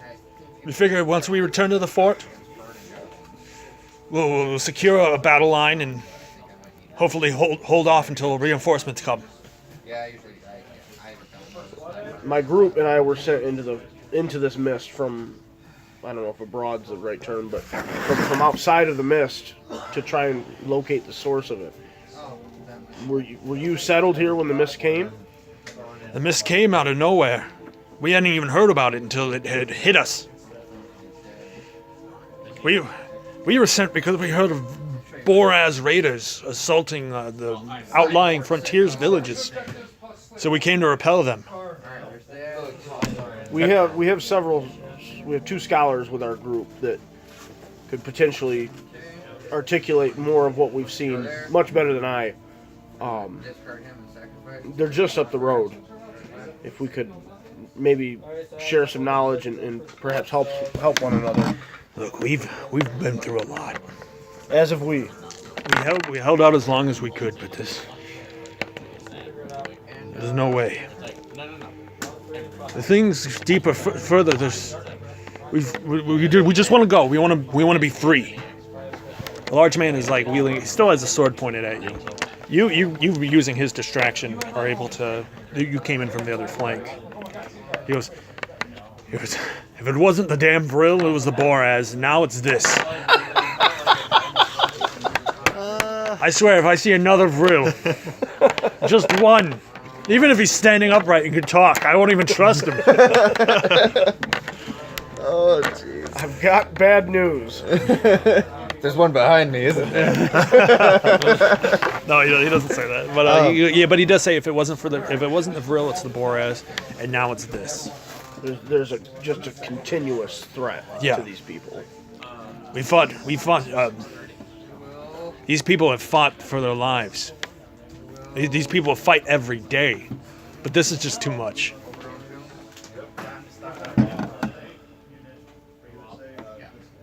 I understand, but we were sent in to figure out where this mist came from, and I'm sorry to tell you that the mist is expanding. So the direction that you are marching, the mist has expanded.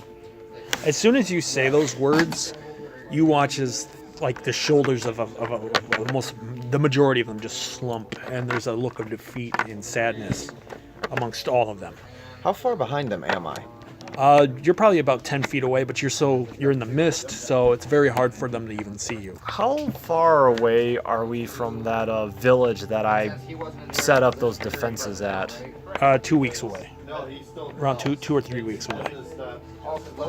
Probably closer to 3. We've been Yeah. doing a pretty good rate. Yeah.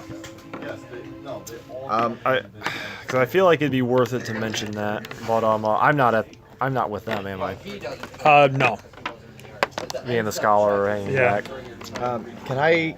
Is there any way I could like inspect some of the soldiers to kind of get an idea of They if I think that actually be a threat? they have practiced stances. They seem like, and they're still poised against him, so they look like they know how to swing their swords in the least. But you could pretty much tell you could take them on any given day, especially now that they're tired. You could probably take them with ease. What about the people that are with them? How many soldiers are there? There's about 5 soldiers, and the rest are civilians.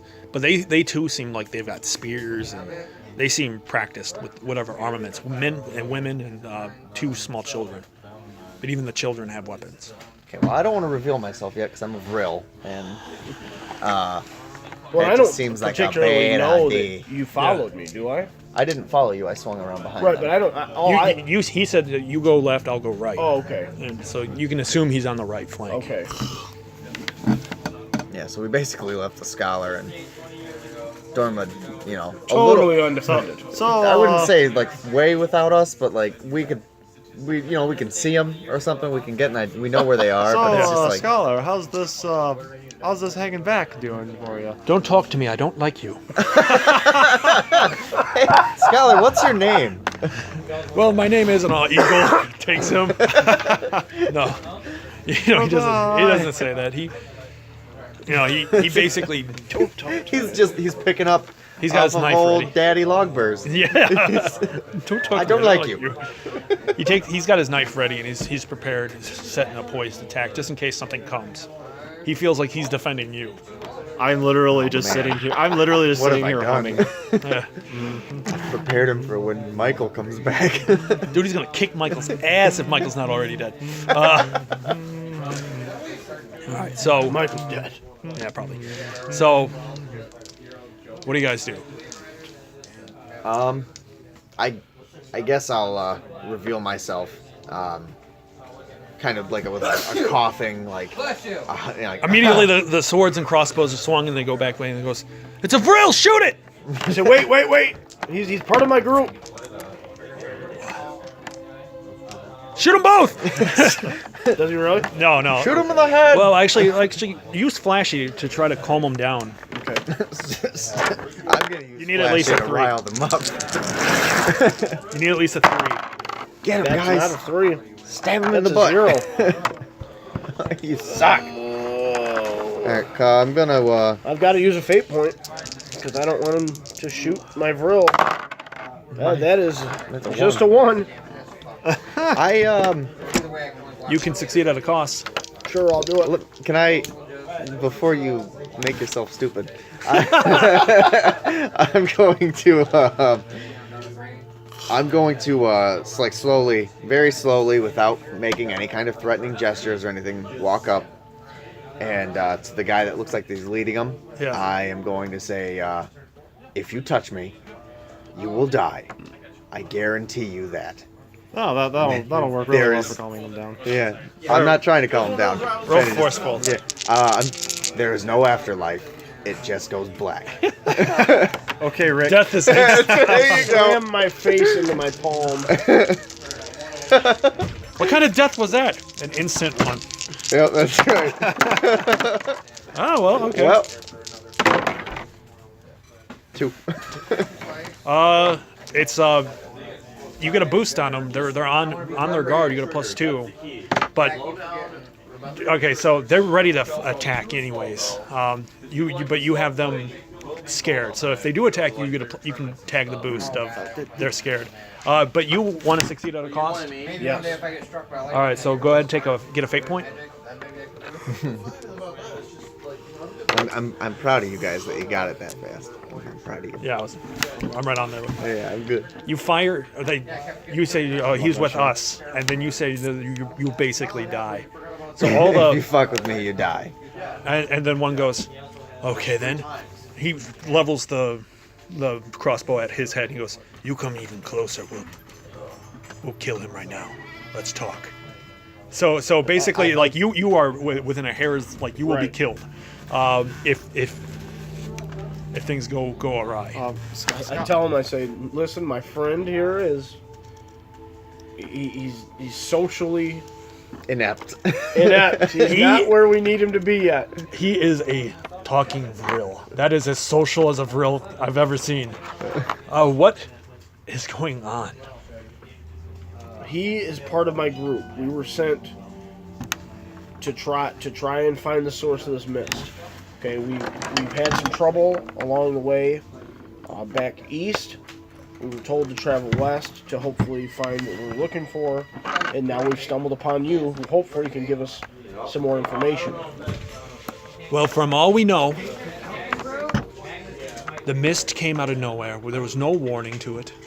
There's no other nearby villages past this one. So, it came from the heartland of Gannick's Pride. Maybe even beyond that.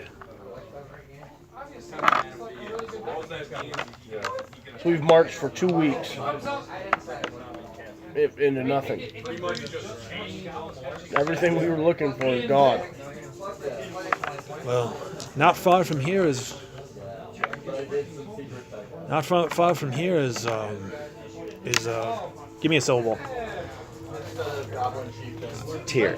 I'm joking. No, not again. Tier no. I gave you tier. I know. I don't even know. Knock. Knoxville. There we go. Knoxville. Yeah. Tennessee. There's the Knoxville, Tennessee. You hear a banjo off in the distance. That's why we need to get running. They're dueling. You must run. You know, he goes, Knoxville Bridge is not far from here. Everyone tell me one thing about Knoxville Bridge. It's I'll tell you one thing. It's what bridge the Boraz. It was the final outside of the. It's basically the final frontier between like lawless land and the frontier world. 2 of the 3 count, like the Tron. So Just the bridge itself. You wanna? yeah, everyone tell me one thing about this bridge. The history of this bridge, or anything, a description of a bridge. It was once a proud engineering achievement, so it was many years ahead of its time, maybe hundreds of years ahead of its time. Was it a human-made one or something else? We'll say it was human-made. Okay, Human-made. okay. Get a fate point. Currently, the water that the bridge crossed is dried up, and at least in that area, it's kind of dammed up. Yeah. And there's almost a moat that's been dug with spikes. Underneath. With spikes, yeah. So if you know, and then the bridge is adorned, at least on the Boraz side, in tribal. Okay. I can't even think Tribal of the word. make. Yeah. Okay. So like, basically, the Boraz claimed it. Yeah. After the war. Gain a fate point. Due to the nature of the bridge being on the outskirts of society, and even on Boraz society, despite its tribal markings, the bridge has fallen into a state of deep disrepair. Okay. So, The only thing holding it together was how well the bridge was crafted. originally. Okay, get a fate point. He goes, yeah. What do you call it? Knoxville. Knoxville. The Knoxville Bridge. He goes, Knoxville Bridge is not far from here. From all we know, it came from past there. And that's Boraz land. That's pretty common knowledge. Yes. So I'm gonna kind of look at Boragon and just kind of motion like, should we go? Now, you guys, here's another thing to keep in mind. I'm gonna look at your stuff. Don't you look at that paper. Look at that paper. Don't you look at that paper. Oops, sorry. That's a Oh, you're fine. I'm gonna give you a plot point for your poor social skills that you did. That was pretty good. The fate point master. King of Fate. Got so many fate points. All right, so Fate points on everything. My next 6 rolls, fate points. He smiles, or he doesn't smile. He frowns and he goes, so there's really no point of even going further. Past the bridge. He nods. I kind of want to make my presence known, but If you want to, yeah, you can say that you rounded up once you heard talking. yeah, that's You fine. and the scholar move up. That's fine. I will. Gargan! Ah, bad guy! Shoot your head. At the sight of this terrifying scholar. In an attempt to like not look Knife blade. in an attempt to like not look threatening and such, I kind of like just sheepishly like kind of come up and just like, excuse me. It's a nerd! Get him! It's a nerd. Nerd. Nerd! They beat the hell out of you. One pantses you. Revenge of the nerd style. Lockers come from. Where are these lockers? Just shoves them in there. Get in there. It's basically an Iron Maiden. Yeah. What do you say? I'm assuming like all the attention like, whoa, where did he come from? Yeah.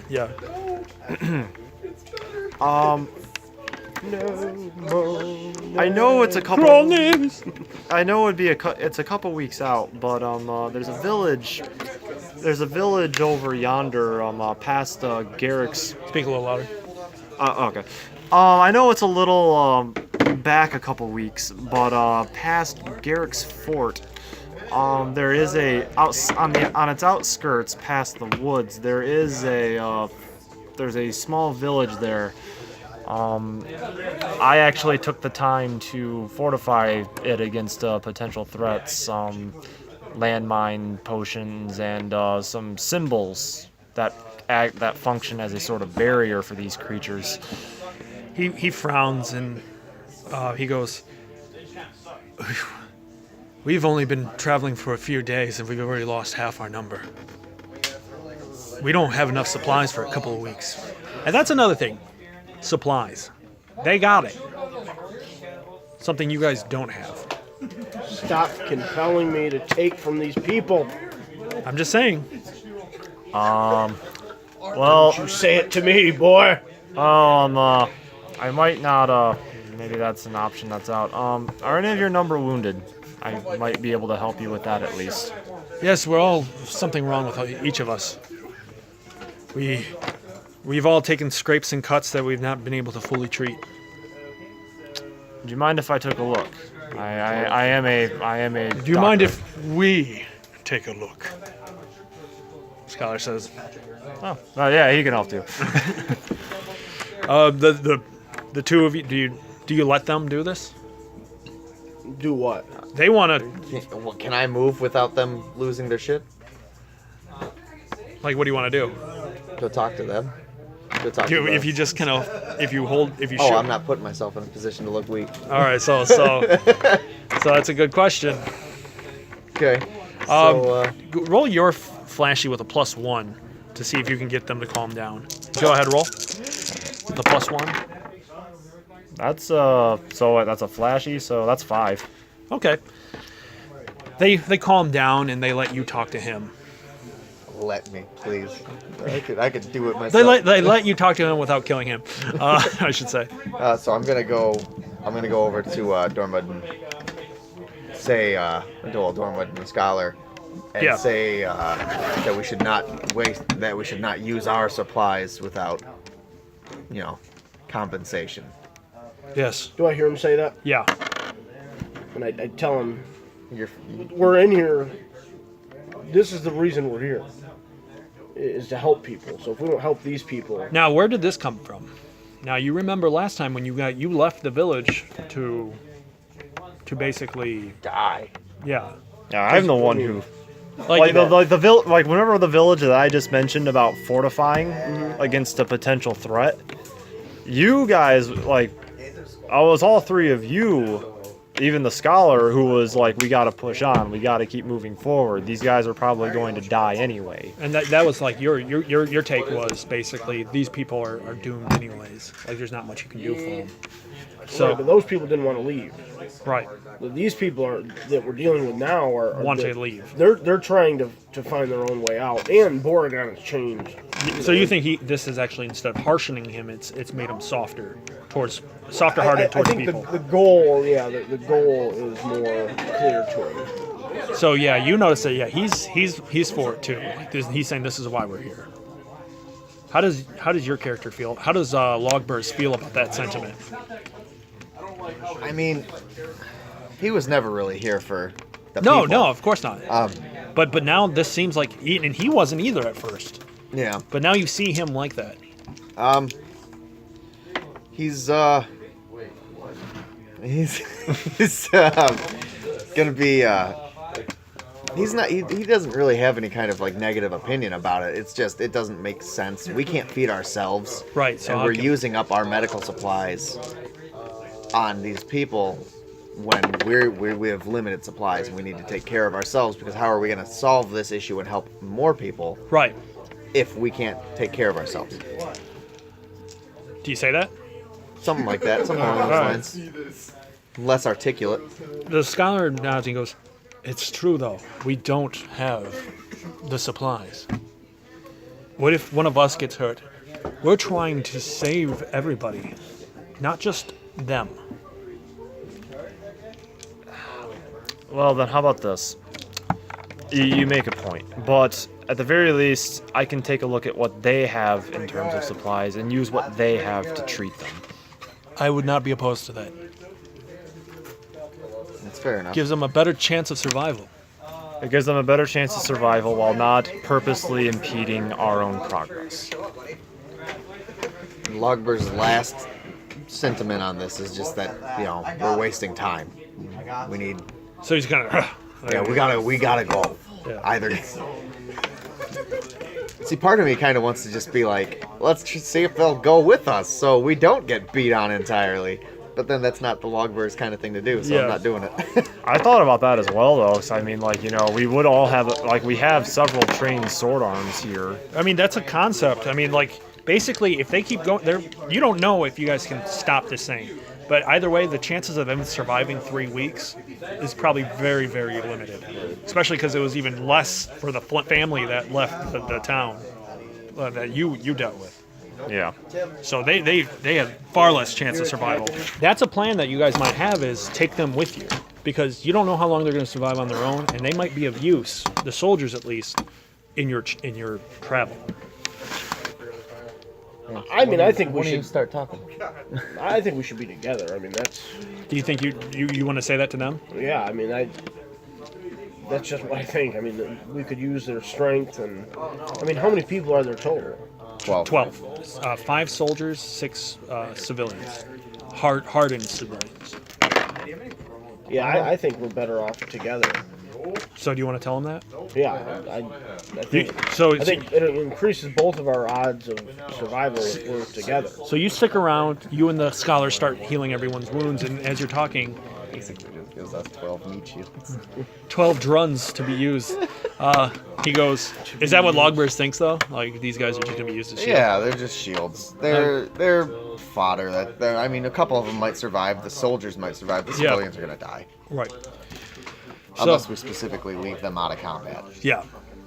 So he looks at you, the big man goes, "My name is Axel. What's your name? My name's Boragon. You want us to go with you? I think we should go together. What if there's nothing there? What if it's just more of the same? From where we're at, there's probably nothing in any direction. How long did you say you were traveling in the mists? Probably 4 weeks now, total.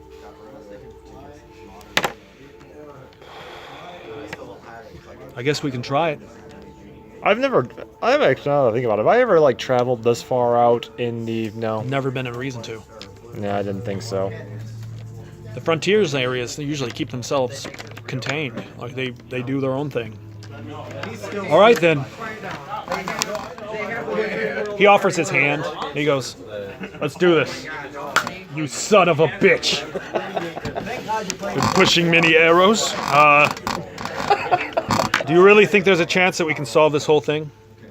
He says to everybody, anyone in particular. Well, we have to try. We can't just let our homes be destroyed without a fight, can we? He grins, and he says, "I think you're right. We got nothing else to live for. Let's do it." Okay, now we need to decide where we're going. We still. Now you remember, like the heartland of.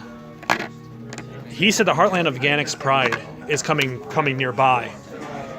Gannick's Pride was the heartland of Gannick's Pride is where the giant final battle happened. The course of that changed Boraz's history. So just throw that out there. What do you guys want to do? Laagburs doesn't have anything to say to this. He's just, That's where we need to. just ready to go. I think that heartland of Gannick's Pride is.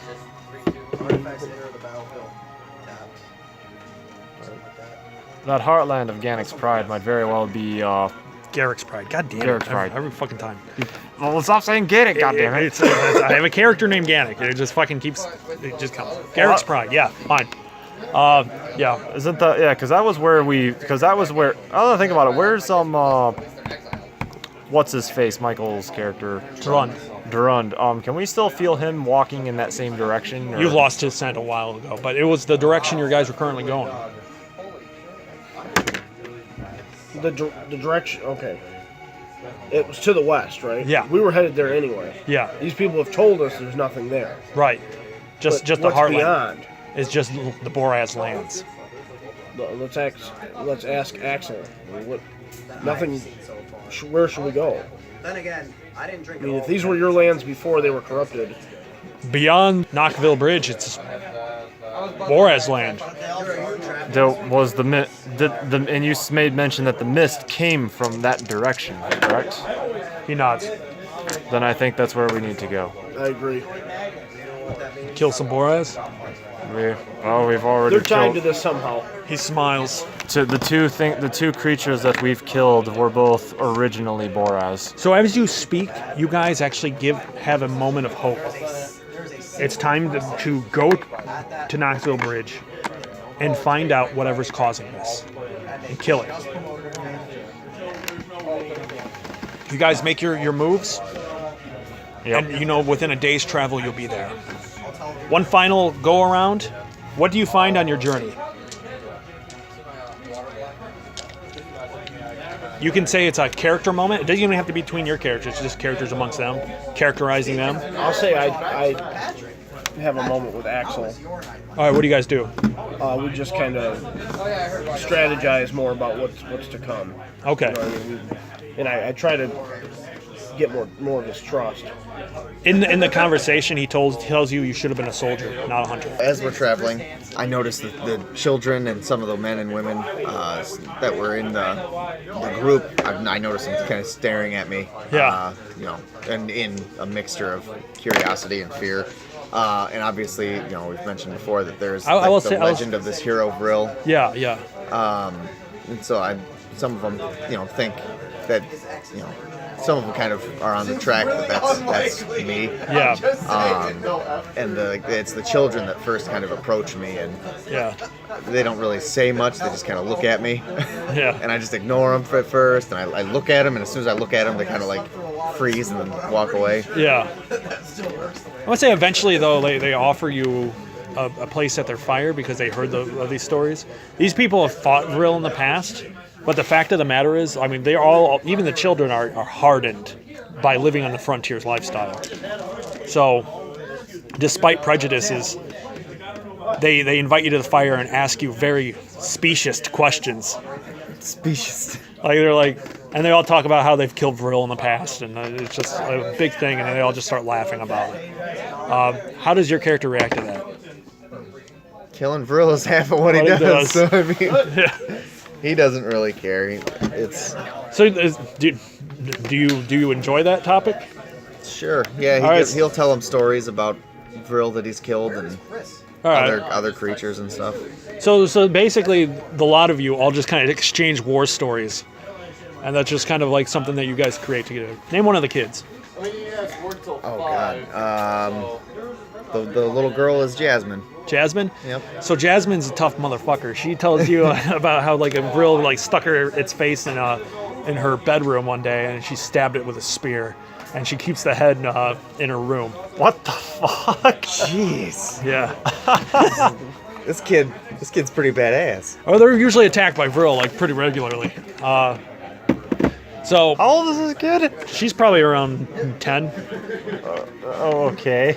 Vril's, I'm slowly reaching that age where I'm not totally disturbed by that. yeah.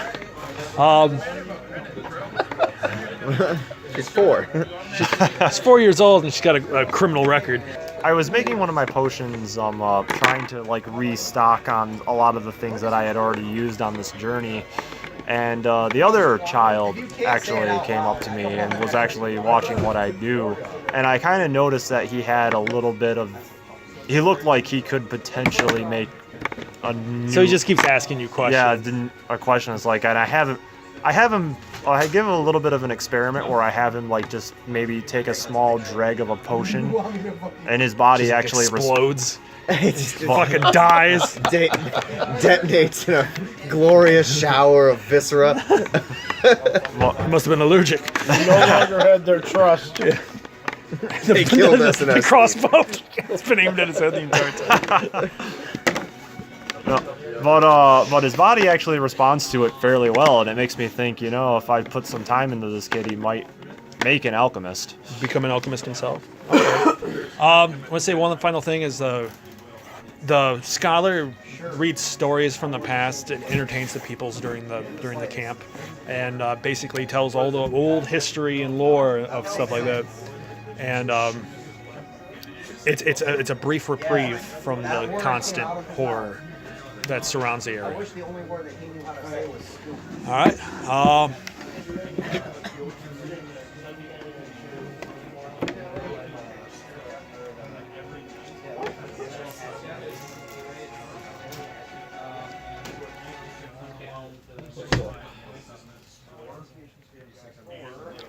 You move out.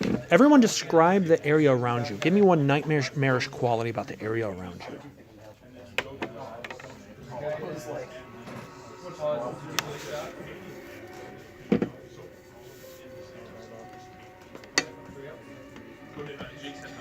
Are we still in that expanse? Yeah, but you're coming close to what you can assume is like it's getting narrow, like further down, that you're gonna even off eventually and be near the bridge.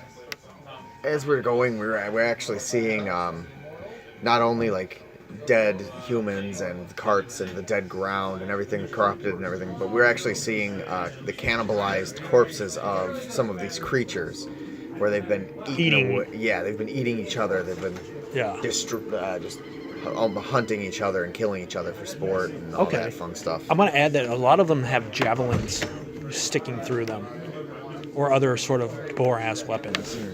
Gain a fate point. What else do you find about this land? Start to see bodies of the Boraz also, but they've been mangled and Like the real, like regular boar-ass? yeah, they've almost been like experimented on. That's kind of how they look. Okay, like dissected, open. Okay. Well,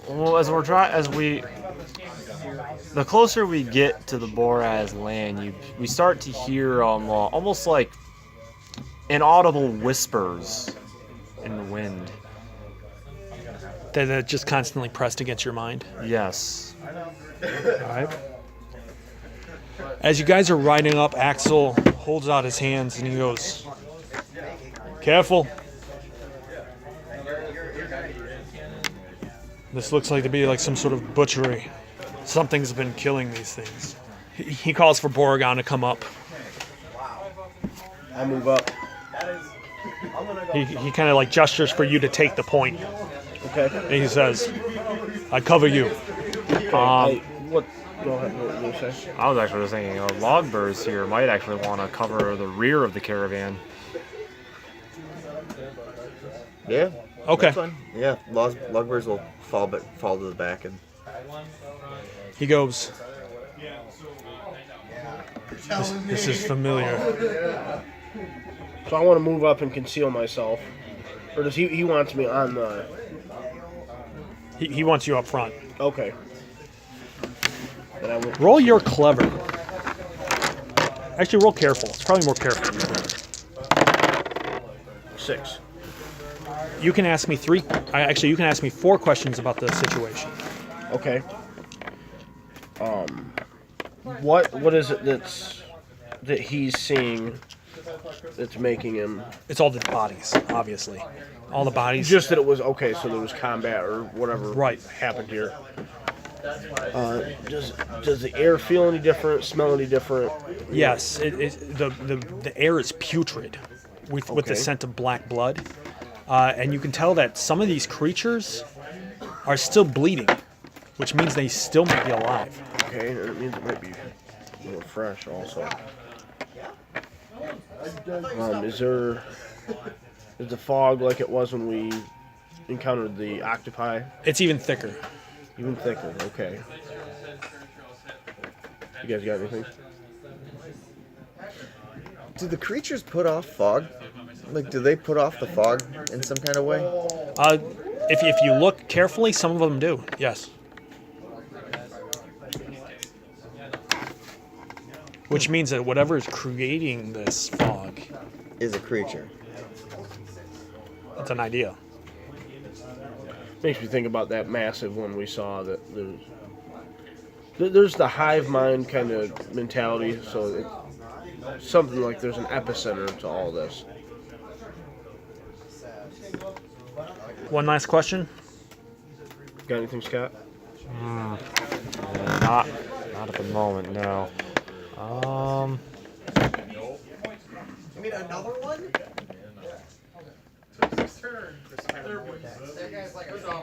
Part of me is like, spend a fate point for your virile senses. You can do that. But then part of me is like, nah, you got a treasure trove of fate points right now. Do you have any small, like... Exactly, so if you have a treasure trove of fate points, not like Yeah. markers, probably but looking forward to Remember, use I one. believe we've discussed the payload before. Yeah, we just, yeah. for today. Yeah, that's I will. we got the objective markers. I will use a fate point to see if I can identify any threats. You smell the That's what I'm Cecily using, but I blood. just didn't bring it up. Oh, Yeah, pause. you can use the D6 out of the... You smell Cecily blood. Oh, you have one more question, right? Yeah. All right, so we'll do that question before we get to you. Okay. One last question. This is way harder than it should be. Let's see, so we have a lot of dead bodies. Fog is coming off some of the creatures. Yeah, after I stopped playing Modern. Actually, as far as the battle itself goes, based on the way it looks, were Boraz and humans fighting each other, or did it look like they were each fighting against something else? It looks like each were fighting against something else. Doesn't look like they were fighting each other. So it appears they've like teamed up almost. Yes. Okay, so I wonder if this was like a rebel faction of Boraz than like a different, because the one we encountered was all about it. Right. He wanted to be fused and Yeah.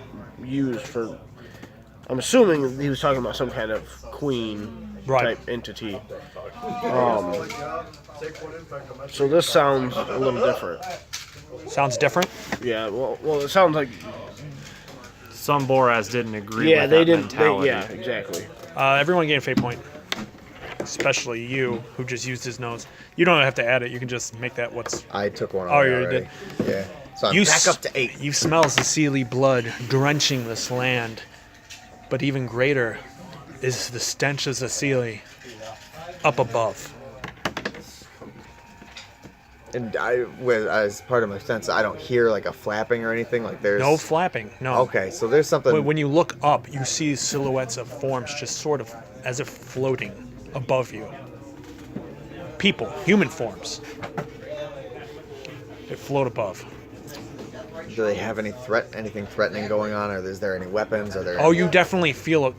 They just look like unarmed human people. They're silhouettes. But there's definitely a predatory sense that drives into you. These things are waiting for something. I'm gonna tell one of the villagers that I'm not gonna leave the back of the caravan, so I'm gonna tell one of the villagers to get Boragon and send him to me. One person whispers in Axel's ear, goes to you, and he says, "The Vril wants you." The Vril.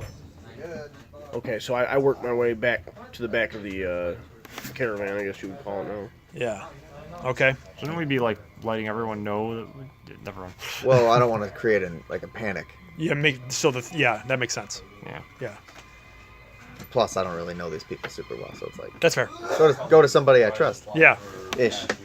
And so I'm gonna like point them all up to you while not being super obvious. Like, hey, there's stuff up there. Yeah.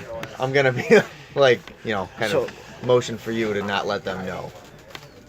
I get the feeling that they're like a hawk of some kind, like they're waiting for. But hawks don't normally float. Right, but that's the sense I get, that they're waiting for us to swoop in. Yeah. To just eat what's left of us. Is the feeling I get.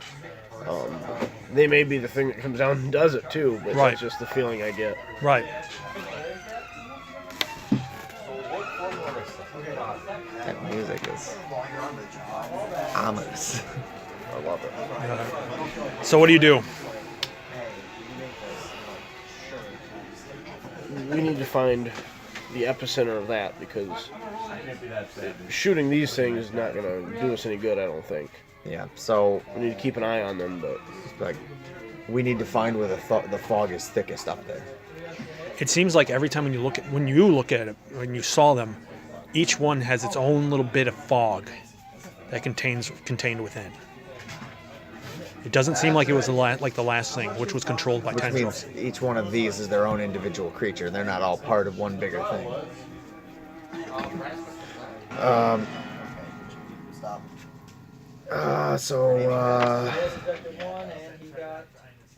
Terror. So Laagburs is gonna run through the crowd and scream like a little girl. That is the Vril of legend. Hear his legendary cry. the Vril of legend. So Laagburs is just gonna continually eye these things. He's not. I mean, he doesn't know. He's not sure. I don't want to take a shot at him because I don't want to bring something down on us if we're not ready. You didn't get it. I fucking nailed it. All right. So what's your thought? Really? There's a card that's Punch Boragon. Look at that! I don't know. I kind of want to like talk to them and get an idea. All right. So you move up to him and the scholar. They're talking and they're waiting to see what's going on.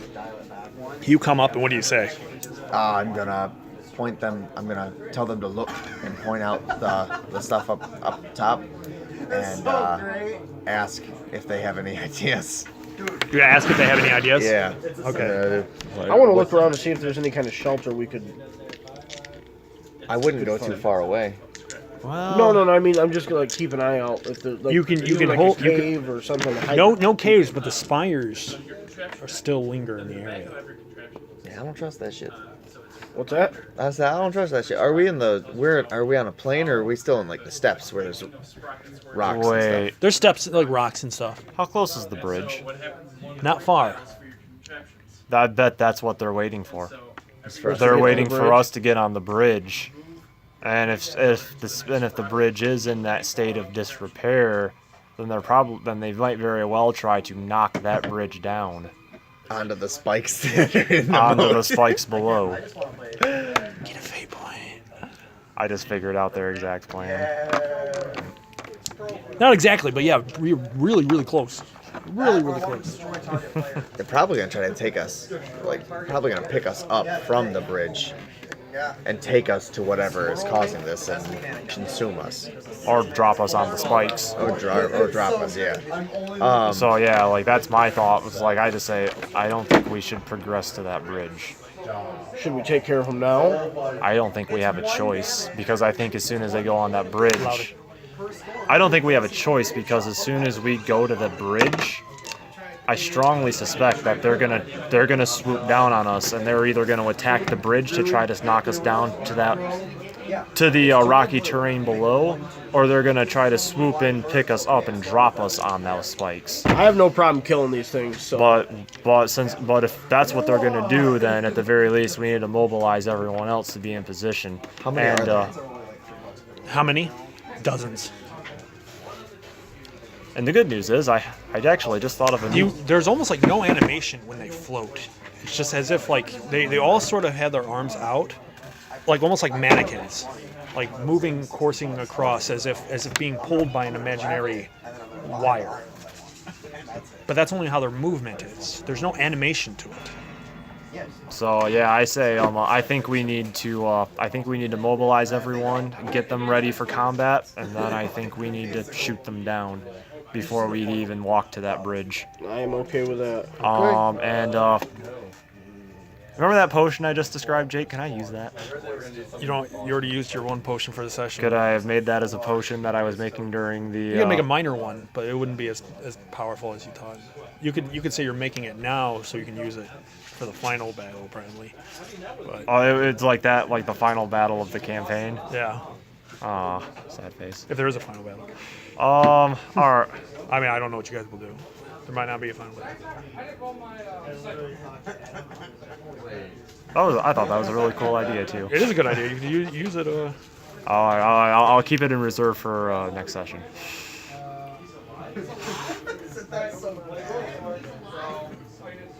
So what's the plan? We're gonna mobilize everybody and let them know. Plan to go ham. You can tell them all. They're each almost everybody has a bow or something along those lines. So Yeah, and so that's what we're doing. We're slowly mobilizing everyone. I'm looking for potions that I have that I can use. I assume were most of my powerful potions broken then? yeah, I would assume so.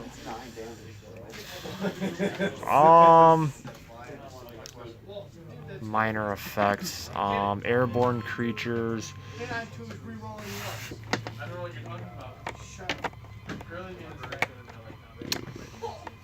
I mean, I could ignite the ground like I did the last time, but even then, that's only a single potion. What about the air?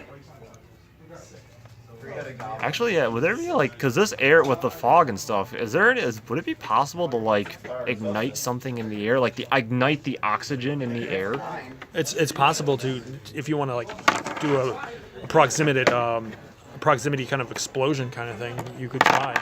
Could I like set up several of those like airborne like around the defenses of the caravan? You would have to launch them, yeah. Huh? You would have to learn how to launch them. It'd be more of a quick action because if you're doing it real quick before they act. Oh no, like that's what I'm trying to do. Like before we do anything, like let me see if I can set this up. All right. I'll roll clever for that. All right. So you get to work? Yeah, I'm gonna see if I can do that. Little proximity mines.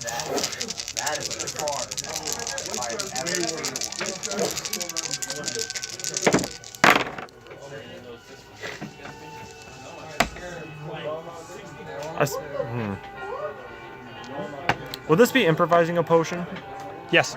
So that's +2 then for my alchemy. So that's a 6. All right.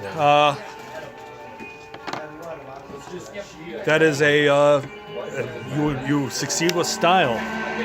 You can be invoked twice for the benefit of anyone that is willing to trigger it. All right. All right. So you guys. So basically, what happened is.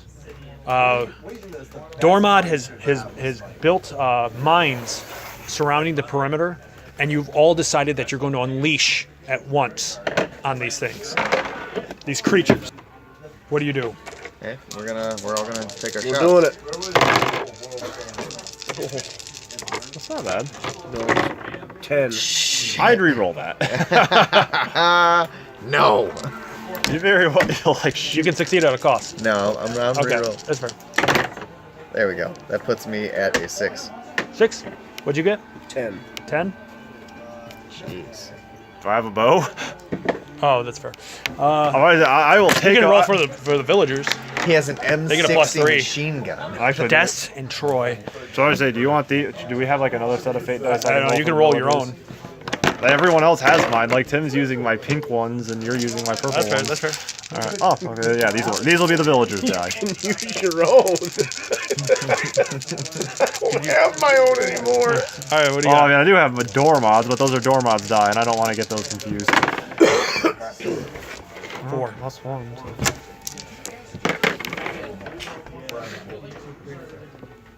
So you unleash a volley of arrows into the sky.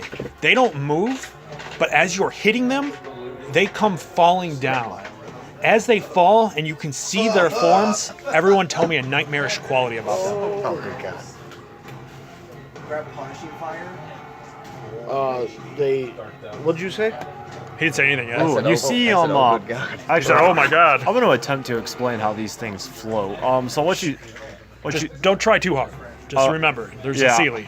Yeah, so like what I'm imagining is like they have like this giant. You see like this giant pus sack on their back that's just constantly like spewing this screaming, this whispering wind. Okay. So jetpacks. Jet pus packs. They have elongated heads, almost like alien. Yeah. Thing. And their front legs extend way out, and their back legs extend far behind, and they move in like a very like their torso sinks down, and their legs kind of almost like a spider. Yeah. Okay, that's creepy. All right. All right, so aside from their arms, they have a small set of arms that are tucked, like they're bent in and they're tucked close to their torso. Almost vestigial. Yeah. Okay, I'm gonna add that they have like human faces, or like what a human head should have, but they're completely faceless, and there's a mouth in their stomachs that the arms do that, like kind of pull meat into it. They drop down as you guys start unleashing. They fall, but what looks like they were falling to hit the ground, they immediately swoop towards you guys. You got a 10. Yeah. So one comes your direction immediately. What do you do? I'm gonna shoot it again. Describe what happens. When I hit it, or my action of shooting it. Shooting and hitting. Okay, so do I kill it? Yeah. Okay, so when we shoot into the air and they swoop down, and this thing starts scurrying Yeah. at me, and I find what appears to be the head, Yeah. and I try to shoot it in the face, and I miss once, and I shoot again, and Yeah. it plunges into the face, and the whole body kind of wraps around as it As it bites falls. the dust. Describe the villagers. The villagers. What they get all together? What'd you roll? Well, what do they have normally? Because they have a 3 normally, and you got a 4. yeah, so they got a 4. All right. So altogether they have 5. Okay. Villagers obviously not as trained as Boragon in archery, but still fairly proficient. So they release their shots at the creatures floating in the air. But then as soon as they drop and start charging from the ground, you see Axel, the one who gets them to retake aim lower to the ground, and they begin peltering the creatures as they creating this. Yeah. Okay. So as they fall to the ground, the villagers start almost like not as well as Boragon, but still pretty skillful. surprisingly skillful. Yeah, pegging these monsters. What does Laagburs do? He is also just going to continue What'd you get all together? hard shots. I got 6. 6? Yeah. Go ahead and describe wounding one of these creatures. Alright, so one of the ones that he shoots at, Laagburs drives an arrow deep in its torso, close to the vestigial limb, and black blood shoots out, and there's a screech. Yeah. And one of the limbs reaches up and grabs the arrow and Pulls it out. rips it out, and Wow. tosses it and drops it, and the creature continues scuttling forward as Laagburs continues Pelting it. with arrows. Yeah. All right, I'm going to roll, and all of you roll defense. It got a 7. What am I rolling for defense anyway? Probably you're clever if you're using mines. Okay. By the way, you all have those mines too. Just remember. Yeah. What are they, a +1? A +2 if you invoke it. You have 2 free invokes.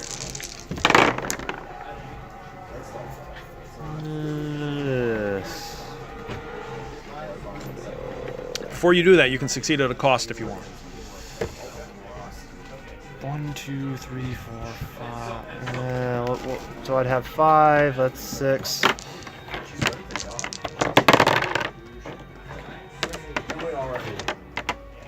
What'd you get? I got a 5. 5? Do you want to take the stress or do you want to succeed at a cost? I'll succeed at the cost. I suspect every single cost we take is going to be one of our villagers. Do you want to succeed at a cost? What'd you get I'm altogether? gonna spend a fate point really quick. All right. I'm going to try to reroll those two. Oh shit! Yeah, I feel like I another one. got the fate points. So. That's better. That puts me at a 5. You take only 2 stress. I'm okay with that. So one of the creatures that you're pelting comes out, and with its long limbs, kicks out. You block with your blade, but with so much strength, it sends you kind of like scurrying backwards. Oh wait, I got. All right, so Do I got to roll for the villagers? yeah, roll for the villagers. Also, I got a. Well, I was rolling using the mine, so 4 for clever. Yep. Villagers. Yeah, that's not good for them. Yeah, that's fair. Well, okay, so they. Who'd you use the mine for? For you or the villagers? Is it going to make a difference for the villagers? Yeah, it just might. I'll use it for them. They hold their own, but you can tell that they're not used to fighting these monstrosities, and some of them are getting injured. You took your thing. You took a cost. What about you? What'd you get all together? So I got a 4. 4? Out of how much was it? 7. I guess I'm taking stress. Take 3 stress. One of them swoops beyond your proximity mines and lands almost on top of you completely. For a fate point, you can get something. Otherwise, you're pinned. Give it up, Scott! I'll use it. I'll use it. You watch as the scholar jumps on the thing's back and starts stabbing it in the neck, holding on to it. He goes, he just holds on to him and he goes, "Go, go!" asking you to scurry away. He screams for Frodo and dives onto the monster's back. Your cost. You watch as one of the as the thing, another one of those things comes down on you. You pretty much get down as the thing jumps on top of Axel and rips his stomach open, and you watch as the thing is like beating, like ripping into his entrails.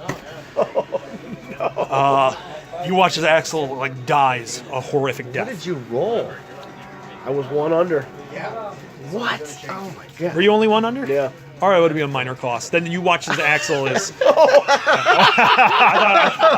some reason, I Yeah, thought. they rolled a 7, right? And I Yeah. rolled a 6. I thought you had a far worse. Oh my god. No, you land on. It lands on Axel, but Axel gets its sword into the thing as it rips open Axel's chest, not killing him, but severely injuring him. I was gonna say, okay. Can I attack that one? Yeah, it's your turn. All right, do it. I'm attacking the one that's on Axel.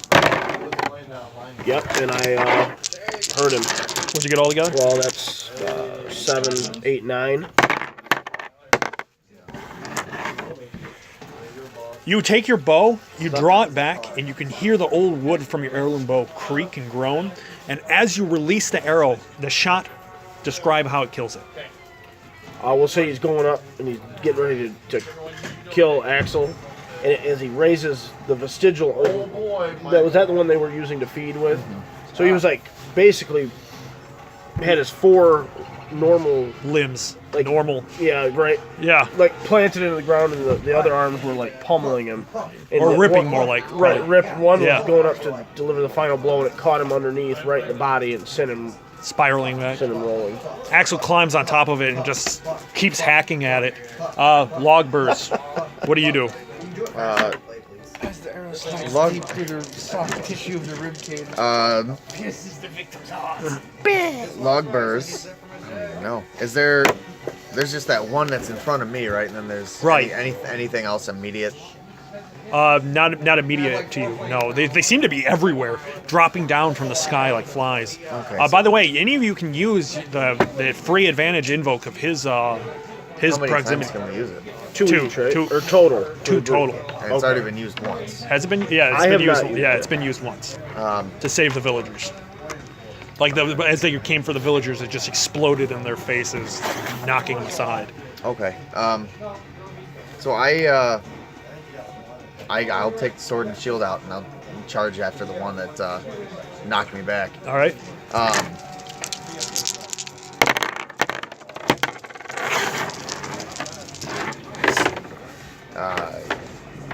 Let's see.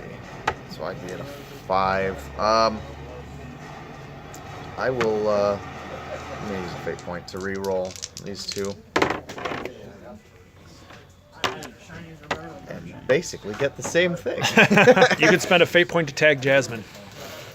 To tag Jasmine? Yeah. That's awesome. Tagger. What are you at? I don't want her to die. You won't take a cost. Let's see, I've got 3, 5. I'm at 6 right now. I'm gonna tag the mines. You want for to use a free free. invoke? Yeah, so that's gonna put me at an 8. So using the mines, like you guys using in concert, describe how you kill this thing. Right, so I'm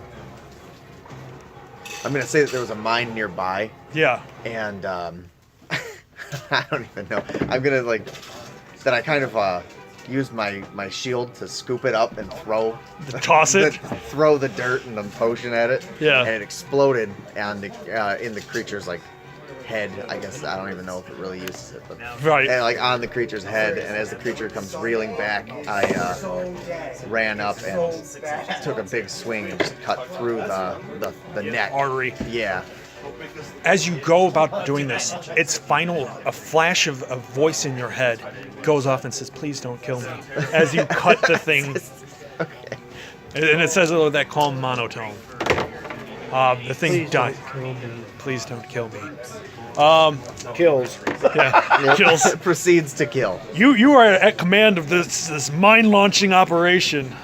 You see as the scholar keeps hacking and stabbing at the neck of this thing, as the thing is bucking around like a wild insect. What do you do? I'm gonna grab a. I'm going to as he's sitting there hacking at it, I'm gonna take a sword from the wagons. I'm imagining I was standing by Sure. that. I'm gonna take careful aim, and then I'm just gonna impale the creature on it. That's a forceful. All right. It's still a forceful? Yes. I don't have shit for. Oh, then why are you doing that? Is there anything I can do to help him that is not forceful? Is there anything I can do in combat that does not involve some? You could be sneaky. You could sneak up on the thing and try to cut it. We'll do that, but I suck You at could that be clever too. and target a specific spot on the monster for a weak spot. Or do something even more clever and be like, you take the sword and you cut a rope that all the wagon supplies lands on the thing. It could be anything like that. You use the sword and you sweep the Why brake don't from you, under the wheel of the wagon. Sweep the leg! Oh, yeah, Say something. let's break our wagon. Yeah. Why don't we? Say so. What? I mean, I'm just saying that's stuff you can do. You can use clever instead of. Well, apparently, You use your strength. You go with what Red Okay, I use my. Okay, what I'd like to do is I'd like to rip off my shirt and show my muscles, rip the thing's jaws open, and then watch as it dies. Oh, I have to roll forceful for that. yes. Will you give me control of my character back? Thank you. Why don't you roll clever and say something like, Witty. I just talked the creature to death. Well, I mean, you can use flashy or clever or something like that. you could say something like, is your mother as ugly as you are? You can use quick to say that you with fast scalpel-like strikes. I mean, anything like. There is nothing there. I just need to. You could You could Joker aim. style. You can use your careful. if you use aim, clever you to cut would. the. that's cut the why I sides was of kind the of mouth. going for it with the sword. Was I was gonna take careful aim and kind of stab into the creature. But I still got it was a forceful. Well, because technically, you're if you want to use careful, Okay, so if you want to use careful as an advantage to aim, then that takes a turn, and you can create an advantage, which could be possibly invocable twice. I want to rip my shirt off and show my pecs. Carefully. Does it take an action to? I assume Let me it takes an carefully entire just be action to unbuttoning imbibe a his shirt. potion. I would say so, yeah. That wouldn't be very forceful. I think that's the point. Oh, because at this point the mind system has been taxed. You have one more use. Oh no, yeah, it has Yeah, been you taxed. both invoked it once. But you can also say that that was just advantages for them, and that your mind still exists for you, and use clever to launch a mine at them or something like that. Cool. Yeah, I'm sure we'll do that. Okay. Futuristic guns on old-timey artillery wheels. Don't judge, Brad. Don't hate because you ain't. So 4, but I don't I think I hate beat it. because did I ate. No, but you can succeed at a cost. All right. Take a fate point. You launch a mine at it. It explodes, hitting the thing in the chest. It explodes outward, sending it and the scholar flying. The scholar lands, breaking his arm outside the perimeter of your minefield. You watch as two things come swooping down at him. Jake about to Game of Thrones someone again? Do I see this happening? Yes. Okay, is it my turn again? Yes. I want to try and save the scholar. How? Is Axel up, or is he still savagely stabbing? He's still one? savagely stabbing. The Okay, one. can I tell him to get up and move on? Yeah. He goes. Axel, you gotta move on. Let it go. Still moving its legs. Bastard. I'm gonna attack the nearest one to. The nearest one to the scholar. All right. How many are out there? Like I said, it's hard to tell. Two on the scholar. Two on the scholar. Okay, that's what I'm gonna. You can I'm gonna use take the quick to nearest tag one. both, or careful to tag one really I'm well. gonna carefully tag one. All right. Dropping shit.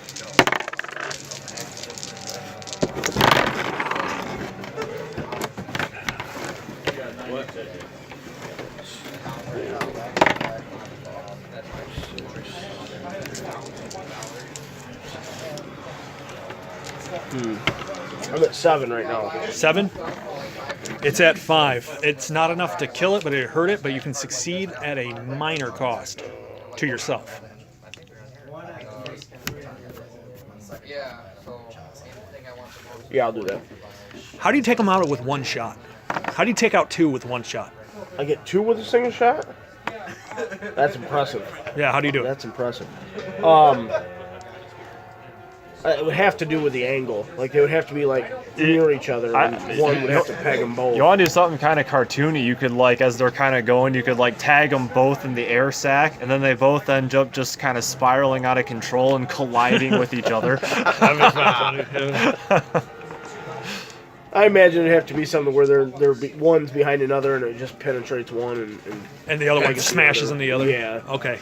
They hit each other and go tumbling down. You can hear them still screaming and thrashing at each other.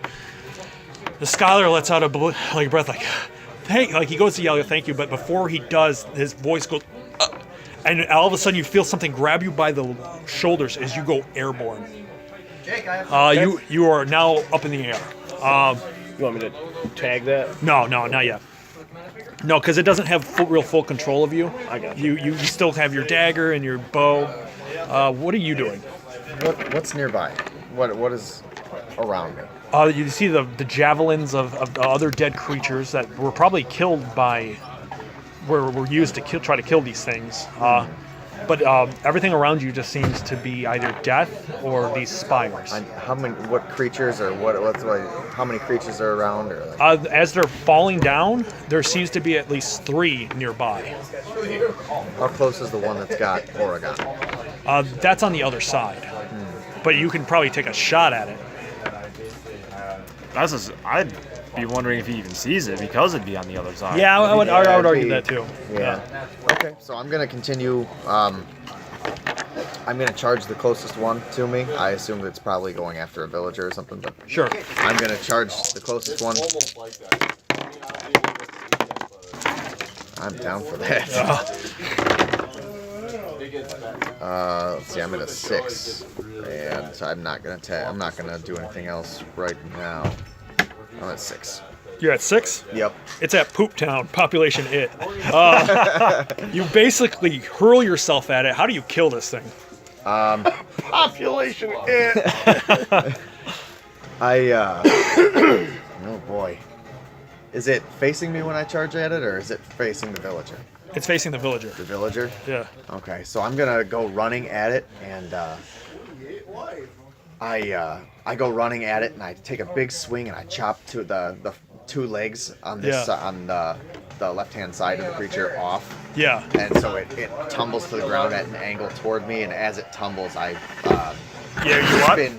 As it tumbles, I spin back, and I chop into the torso and then the head. Okay.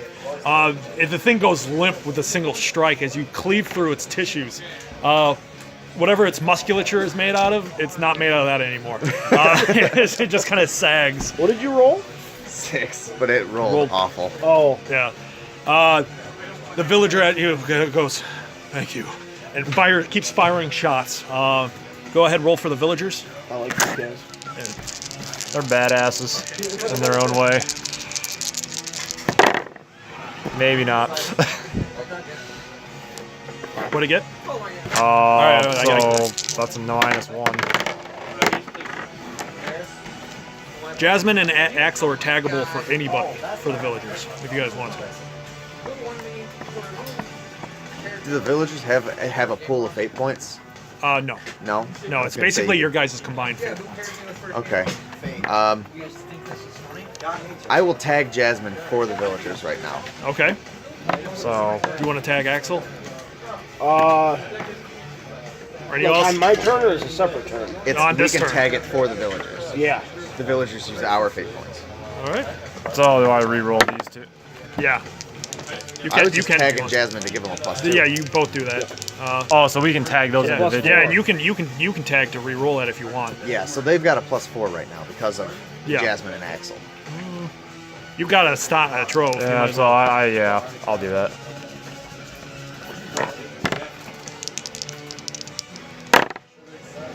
That's better though. Yeah, it is better. So. All right, so. Yep. All right, so describe Axel killing one and describe Jasmine killing one. What kind of weapon does Axel have? A sword, a big, sword? Large sword. Oh, he's the one that had the claymore. Okay. Yeah. Is it Jormund's claymore? No, Okay. it's not Jormund's. But you can tell it's a very similar make, so maybe he came from somewhere similar to Jormund. Okay. One of the villagers gets attacked by one. Yeah. And he comes up behind it and just cuts it Clear in half. Just totally eviscerates. Still like it. adrenaline from being nearly killed. He's like squirting blood from his wound. Just screaming. So, one of the creatures swoops down and picks up one of the villagers, and it, instead of just bringing it straight to the mouth, the creature kind of bends back and picks and is holding the villager up, is getting ready to like rip it in half. Yeah. And Jasmine runs in from underneath it, takes her spear and shoves it through the bottom of the creature into the creature's head, and just impaling. Just laughs at it and then just ruins it and just leaves the spear and lets the creature fall, and then rips the spear out as the. It moves on to find another thing to kill. Yeah. I feel like Vlad the Impaler would have been very proud of that kill. I'm very proud of her. Laagburs is like, yes. All right, so what does Dormod do? Dormod pulls out some of his signature Molotovs at this point because it's almost all he has. Yeah. And he sees like a group of about 3 of them trying to swoop in on some of the villagers, and he just takes a little bit of an aim and just launches it. All right. Flashy, would that be? Yeah.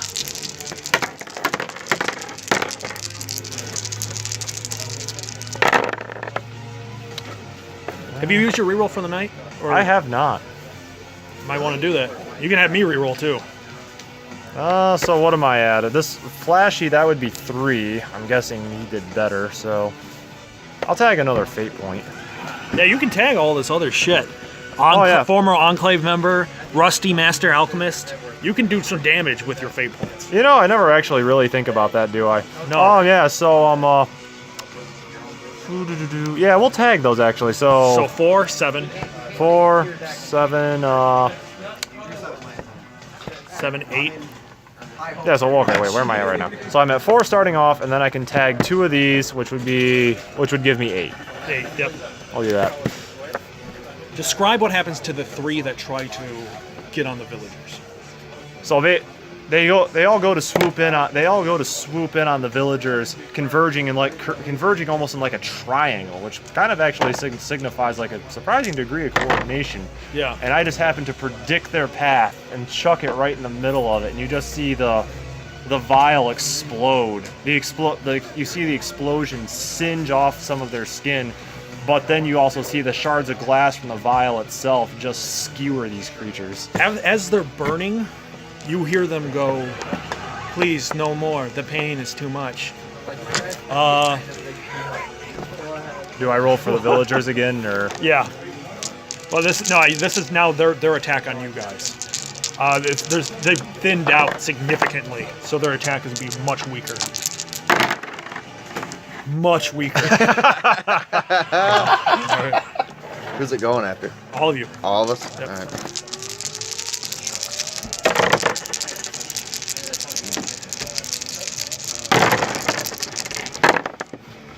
That's pretty good.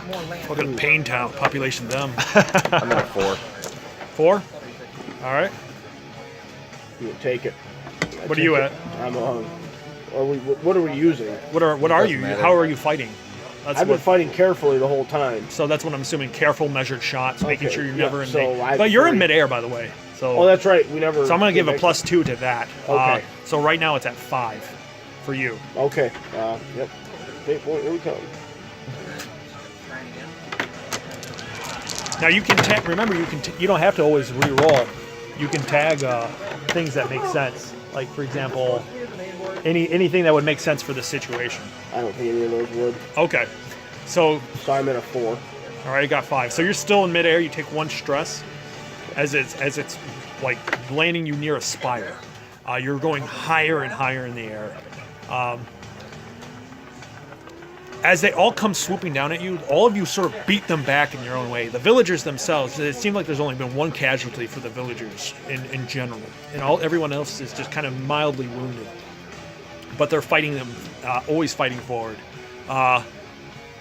As you are fighting, the scholar comes next to you, looks at you, and it's got blood all over him, and he goes, "This is amazing."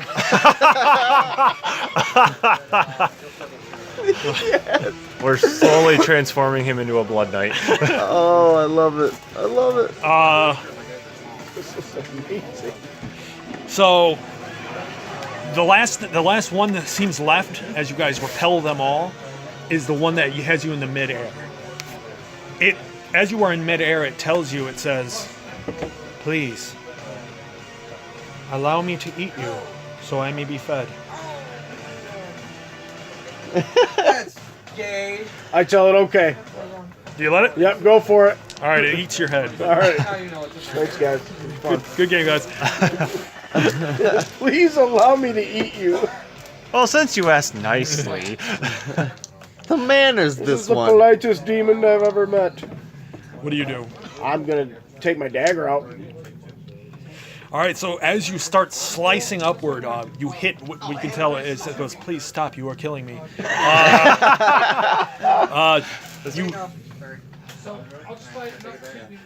You notice off in the fog, this thing is landing down. It's going to be crashing down hard. If you do it quick, you can make the landing.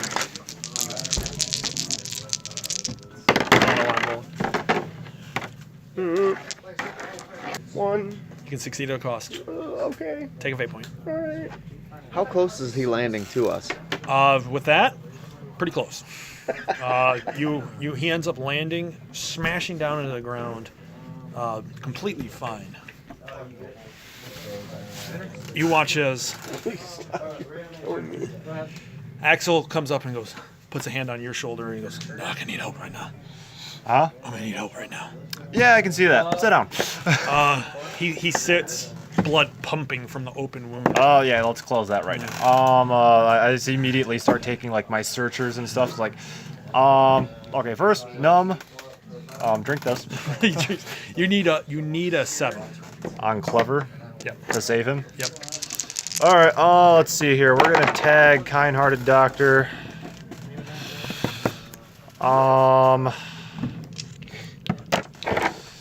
Just to make sure, that'll give me +5 to start.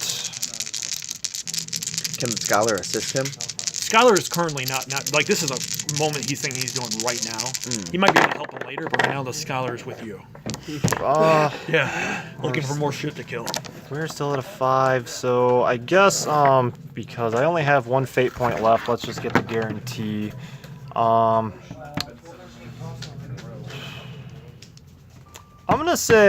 gonna tag determined family man as well. All right. So altogether, what are you at? 7. 7. All right. You mend him. You can mend him. You'll save his life, but he might be useless for at least the remainder of the trip. Whatever carved into him. Can I use a fate point to help him? No, actually, this was your cost. Oh, okay. Well, the good thing, the way I'm figuring it is like right now, like the number one thing I can do is save his life. Exactly. But what I can do is, I'm thinking once I can stabilize him, then I can actually imbibe him a healing potion. It'll save his life. The healing potion is necessary to save his life. Like right now, he's pumping way too much blood. In fact, you probably had to use amounts of healing to close the wound to stop the bleeding. But as it is, like there's no miraculous healing from this. He's going to take time to recover. Like it's going to take time. Like you practically did, like in the moments that you took right there, it would take some of the finest surgeons in Rorikstead hours to perform. You through alchemy did so in half an hour. But you definitely know, and you probably made sure that given time, he'll be able to be useful again. But right now, he'll need time to rest, and there's nothing that can mitigate that thought. Like from what you've used on him, his body can take just enough to start the healing process. So you did practically a small miracle for him right there. But like I said, Even alchemy has its limits. Even alchemy has its limits, and that was his cost. In fact, I was actually playing it. I thought he was going to die, but you saved his life. After the battle is done, well, Egon is dead. Says one of the voices. Says Jasmine. Egon is dead. Pointing at this dead man. He was wounded anyway, so I don't think he'd have much time left. Savage little girl. Given everything, I don't blame her.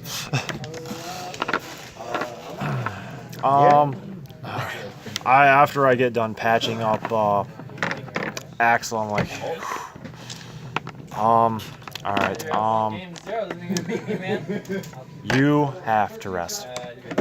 Axel nods his head. Lay down in the wagon. I escort him to the wagon. I'll lay him down so that doctor's orders, you do not move for a damn thing. He nods. Thank you, doctor. He whispers, thank you, doctor. Really loud. Yeah. After everything you saw, the battle was vicious and violent, but for the most part, you guys made it relatively unscathed. Thankfully, things probably would have been made much worse if it wasn't for the fact that you guys had these people here to help you guys out. They definitely did their part. I call over everyone and I'm just like, actually, first I'm like, Scholar! Yes. He comes running out. What shall I kill? Help me, well, let's begin patching these people up. Yes, of course. By the way, what was your name? Hold on, I hear somebody, and he goes off to heal this person. No time. And he runs off. Is he just embarrassed that he might not have any? Is that the I don't problem know. here? I think we're not supposed to know who he is. Nope. What? What'd you say? I said I think we're not supposed to know who he is. I wouldn't go that far. I'm not sure. At this point, I'm not sure if he's the big bad or if it's just a running joke. He's the big bad running joke. He's a big bad running old joke. Oh, All right, yeah. so My name is. how does Jormund. everyone feel after that battle? I feel like we got lucky. Do you feel lucky? How do you feel about everyone's place within it? What do you mean? The group itself? Yeah. I feel like the people pulled their weight, like you said. Like they definitely helped us. I'm glad they decided not to kill us, Yeah. and we came together. So. Right. How does Laagburs feel?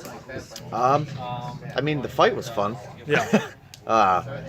But and he's Like normally you're not used, like you fought with like these guys a handful of times, but normally you don't fight with a big group. Mm-hmm. Like when you fight, it's usually on your own. Yeah. But you saw some sort of teamwork here. How does your character feel about that? He sees the benefits of it. He you know, a little less glory for him, but he sees the benefits But of the it. survival for Plus, everyone. that actually kind of plays into what the scholar told you before about the humans and the teamwork versus the Boraz with their individual glory. Yep. I'll give you a fate point for that. Good callback. Scott, you're killing it with these fate points. Yeah. He's a lord of fate points. I only have one right now. Lord of Fate is like laughing at me right now. But yeah, I mean, Laagburs, he definitely enjoyed the benefits of, you know, being in a team. He didn't have to save these two. He didn't have to, you know. Everyone pulled their weight. Right. And he's definitely enjoying how the scholar is. Yeah. The scholar and Jasmine are both proving to be like badasses now. These people are pretty damn awesome. I have some... Even the way you doctor these people, I'll say that, like, well, most people you're like, all right, I'm gonna have to give you painkillers for this. They're like, nah, just do it. Just do it. Yeah, get it over with. And probably like only like maybe like minor grunts or grimaces of pain. Yeah. It's the same. And I'm just sitting here like, man, I have a newfound respect for the people who live on the frontier. Not to belabor the point, but these guys were at the beginning of it and have survived thus far. So yeah, well, like in terms of the badass scale, these people are up there. Right. More than that though, like I'm just thinking, I think I may need to find something a little bit more useful than just these Molotovs. Right. Which is kind of like where I had that idea earlier, and it's kind of an idea that clicks in his mind. That you're going to have to step up your own game if you want to survive. Okay, we'll end it here. Is there any final? I'm gonna use the restroom real quick, but after that we'll go over your guys' character arcs. Look at them. Tell me if you think that there's anything that is going on. I'm gonna keep the recording going. The whole time. Yeah. Edit. If you guys want to talk about it, about your guys' character arcs, what's going on. We met some pretty cool badasses in this mist. Yeah. Indeed. Form our own community on the frontier after all this is over. That's not a bad idea. Uh-oh, Laagburs starting to like, yeah. Oh, yeah, totally. starting to like human folk. Oh. Well, I feel like the frontiers though is like his form of like his haven. It's like nothing but combat all year round. That's kind of where it's It's at. not Boraz, it's Vril. If it's not Vril, it's probably other humans. At this point, if it's not humans, it's Zasili. Right. I can kill everything. I can kill a different thing every day. Exactly. I'll try it. I feel like our chances if we wind up having a big fight are much better with these people. Well, before you were like, they're just gonna die. Yeah, it's like they're dead. They're meat shields. Yeah, I kind of figured they would just be fodder for the next big fight, and they actually held their own. I'm pretty happy about that. Secretly, Laagburs doesn't give a shit. Me, Ryan, I'm pretty happy about it. I figured Laagburs would be like, all right, I have drastically underestimated what these people were capable of. He doesn't want to admit that, though. So he's thinking it, he's just not going to admit it. All right, so what's going on? Oh, I said that I'm very pleasantly surprised that these people survived. Yeah. Scott said that Laagburs, because at first Laagburs was like, they'll probably be meat shields, they'll die, whatever, and they didn't. And so Laagburs, he was like, has this like, oh my god, I underestimated them. Yeah. And I said that he's probably not going to admit that. he doesn't want to admit that he underestimated the combat prowess of somebody. Like I think like you're used to like vril attacking weaker human settlements, but these guys have to be strong to survive. Do you feel like you guys have completed any character arcs or? I'd say that he's pretty well. I'd say that Laagburs is pretty well into human society at this point. It's after seeing this. Yeah, it's this. It's maybe not like he's probably not going to be comfortable. He's not going to live in the capital, but Yeah. maybe he can actually find a life with these people. Right, he could probably live on the frontier with humans. Yeah. So I'd say that that's probably completed. All right, so At this point. you've earned yourself a major milestone. And then I don't know about the Grow My Legend one. That one I'd probably have to hold off on. Right. Because if you live in a frontier, I mean, you'd probably become like a frontier legend down the road. But yeah, okay, so we say you satisfied that one. Try to come up with a new arc. What about you? What do you have? I was actually thinking about the Wanderlust one, because like, especially when he saw like his heavily pregnant wife, even if it was only an illusion. Yeah. It likely triggered that guilt, because he knows eventually that's about what she's going to look like. She's likely going to be helpless during that time. Yeah. And there was that thought of, maybe I should, just fuck off and go off on my own. Yeah. I think it triggered some very inlaid deep guilt.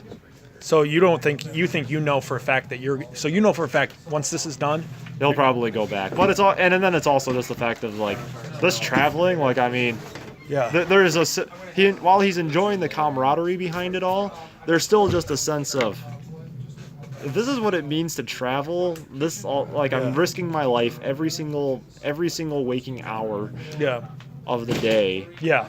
Versus, and I already had a fairly content life up here in the north. Right. So it's like, what else? Do I really need this? Right. And I don't think he does. Okay, so we'll say you satisfied this one. Significant milestone. What do you have? His new milestone, because we came up with another one, was to help his friends defeat the mist and make the world safe for his son, or protect his new friends from harm within the mist, regardless of the outcome. Okay. So I mean, so either he settles. So either way, you've decided that you're going to be a hero to someone. You want to be a protector to somebody. Right. But it just depends right now who that becomes. Well, I think this new group of people definitely reinforces that. Yeah. He likes being there to help them, but I mean they're helping themselves too. You know, it's not like he doesn't have to be the only one. Right. So this is the kind of society you feel like you could be a part of. Okay. We'll say you checkmark your newest one. What's your other? The other two were completed. Okay. So, well, I mean, leave his shame behind or allow it to consume him. I think he's totally left his shame behind. Oh yeah, definitely. You have a new lease on life. Yeah, I think he has a whole nother purpose. Yeah. He doesn't need to hide from anything anymore. He's got totally new objectives in his life. Yeah. Do you feel like you guys have do you feel like your characters have grown as people through the course of this game? Like, I definitely think mine has, yeah. I'd say so. Like you're not the same guy you were before stepping into the mist? Absolutely. All right. I just want to. Okay, cool. Is that everyone's? You get a major milestone. Major milestone. Major milestone does what now? Major milestone. You get to increase one of these, and you can change one of. You can either get a new stunt at the place of an old stunt, You can actually use that stunt to give yourself that ability that you wanted to do. This one for next session. Well, that's what I'm saying. Like, you can change one of your stunts for this mega stunt you want to do, where you want to take a potion and basically risk your own life, but in offset become way stronger. Well, what I could also do is I could also lower my refresh because we can do that now. Yeah. You can do that, right? Yeah. Yep. So that might be what I'm thinking too. Is I'll just lower that refresh down one, and then I'll go ahead and add that stunt of like well, we do like once per session be able to imbibe an alchemic superpower, something like that. Yeah. And for that, yeah, and you'll have it for the scene. Yeah, I'm okay with that. I want to role play that out, and I have an idea for it that ties into one of the character arcs I'm undergoing. Sure. But yeah, we'll do that. Okay. What about you? Spider. And by the way, no increasing up to 5 yet. So 4 is the max right now. We're gonna max out at 4. Oh, you know, I know exactly what I'm gonna call this one too. Huh? 0th hour superpower. 0 hour superpower sounds good. Anyone else? I mean, I increased my forceful to a 4, but That's cool. I'm thinking of getting a new stunt. I kind of want to go with something that just makes him like stronger, faster, you know, it's just better. I have a question. Would Vril have like an instinctive bloodlust within them? Yeah, probably. You could because I'm imagining like as a stunt, you could probably maybe you could like invoke that. Well, you try to use a stunt that you think he earned through the course of the game. Oh, that's true. He's also been becoming like more civilized. I think fighting these monsters, you've probably gotten better at fighting Zesili for one. Another thing could be, like it's kind of up to you, but like just like you've integrated with society, so you can also maybe even use advantages where you create advantages for others, and the advantages you create, everyone can invoke at least how many times, you know, anything like that. Like, but that's up to you. Like, I'm not saying you're some sort of paragon of civilization right now, but I'm just saying that's kind of where you're getting closer and closer to this like group battle think sort of thing. Can I? Would it be okay if I did 2? Because I didn't know I could also do that with my other major one that I got before. What do you mean? I didn't know I could change one of my stunts. I only gave myself an approach boost on one. What was your other major one? Didn't you give us? You gave us another major one before, didn't you? Did I? I thought so. I thought I gave him one. Yeah, because I remember because it was last session we started. I may have given you all one because. So did you increase your stats twice? Because you satisfied. I assume so, because he had what, careful 4. Yeah. So he would have had to have boosted that. Did you boost it twice? Or? I switched him around and then boosted. You get another boost, by the way. Okay. Yeah, because everyone got a milestone, and then you got one for the character. Minor milestone? No, that would be a major. Once you complete it. But I'm saying you get to increase one of your approaches. But I can't go to 5. Yeah. Okay. I guess we'll bump up clever. Although I kind of want to switch some of these around. Okay. I'm debating getting rid of my +2 forceful on bow attacks. Yeah. Even though it's been helpful, I'm debating getting rid of that and going with something a little more. Plus, instead of the bow. Yeah, that makes sense. Because I've been using my sword and shield a lot. But maybe like +2 when you use forceful against Zesili. Yeah. Like when you use against them, like killing them, because you can even say like Zesili Slayer or something like that, or yeah. Because like you're now you're all about that life, that Zesili killing life. Aspects. I just monster hunter. Yeah. Yeah, I'm actually probably gonna put like a monster hunter thing on here or something. I have one called Slayer of Nightmares. Do you have that? Yeah. What's that to do? It's +2 to careful when identifying or attacking a mist monster. Okay. I need to erase this then based on this. Speaking of, you can't stack your you can't stack +2s. What do you mean? Okay, so if you have like +2 heirloom bow, they give you a bonus for. I couldn't tag both stuns. Right, you have to pick Yeah, one. I haven't done that. Okay. I've done because you can only use one fate point on a stunt, right? Or stunts are free. Stunts are free, but you can only pick. So one. what I've been doing is sure shot and then heirloom bow. That's cool. That's cool. Yeah, like if you did see ya, brother. If you wanted to, you could swap around, make one for careful and one for something else, like quick, for quickly dispatching Zasili monsters. Yeah, I've got one for sneak. Yeah. But I've got 2 for careful. I just feel like they fit better. Sure. You know what I mean? Because I have quick strike that I could use when using quick or something. Sure. You know what I mean? Yeah. That works for me. Yeah. So I did Monster Slayers +2 forceful with slaying Zasili. That's cool. And then I've still got my combat monster is my +2 forceful when using sword and shield to attack, not all the time. Right.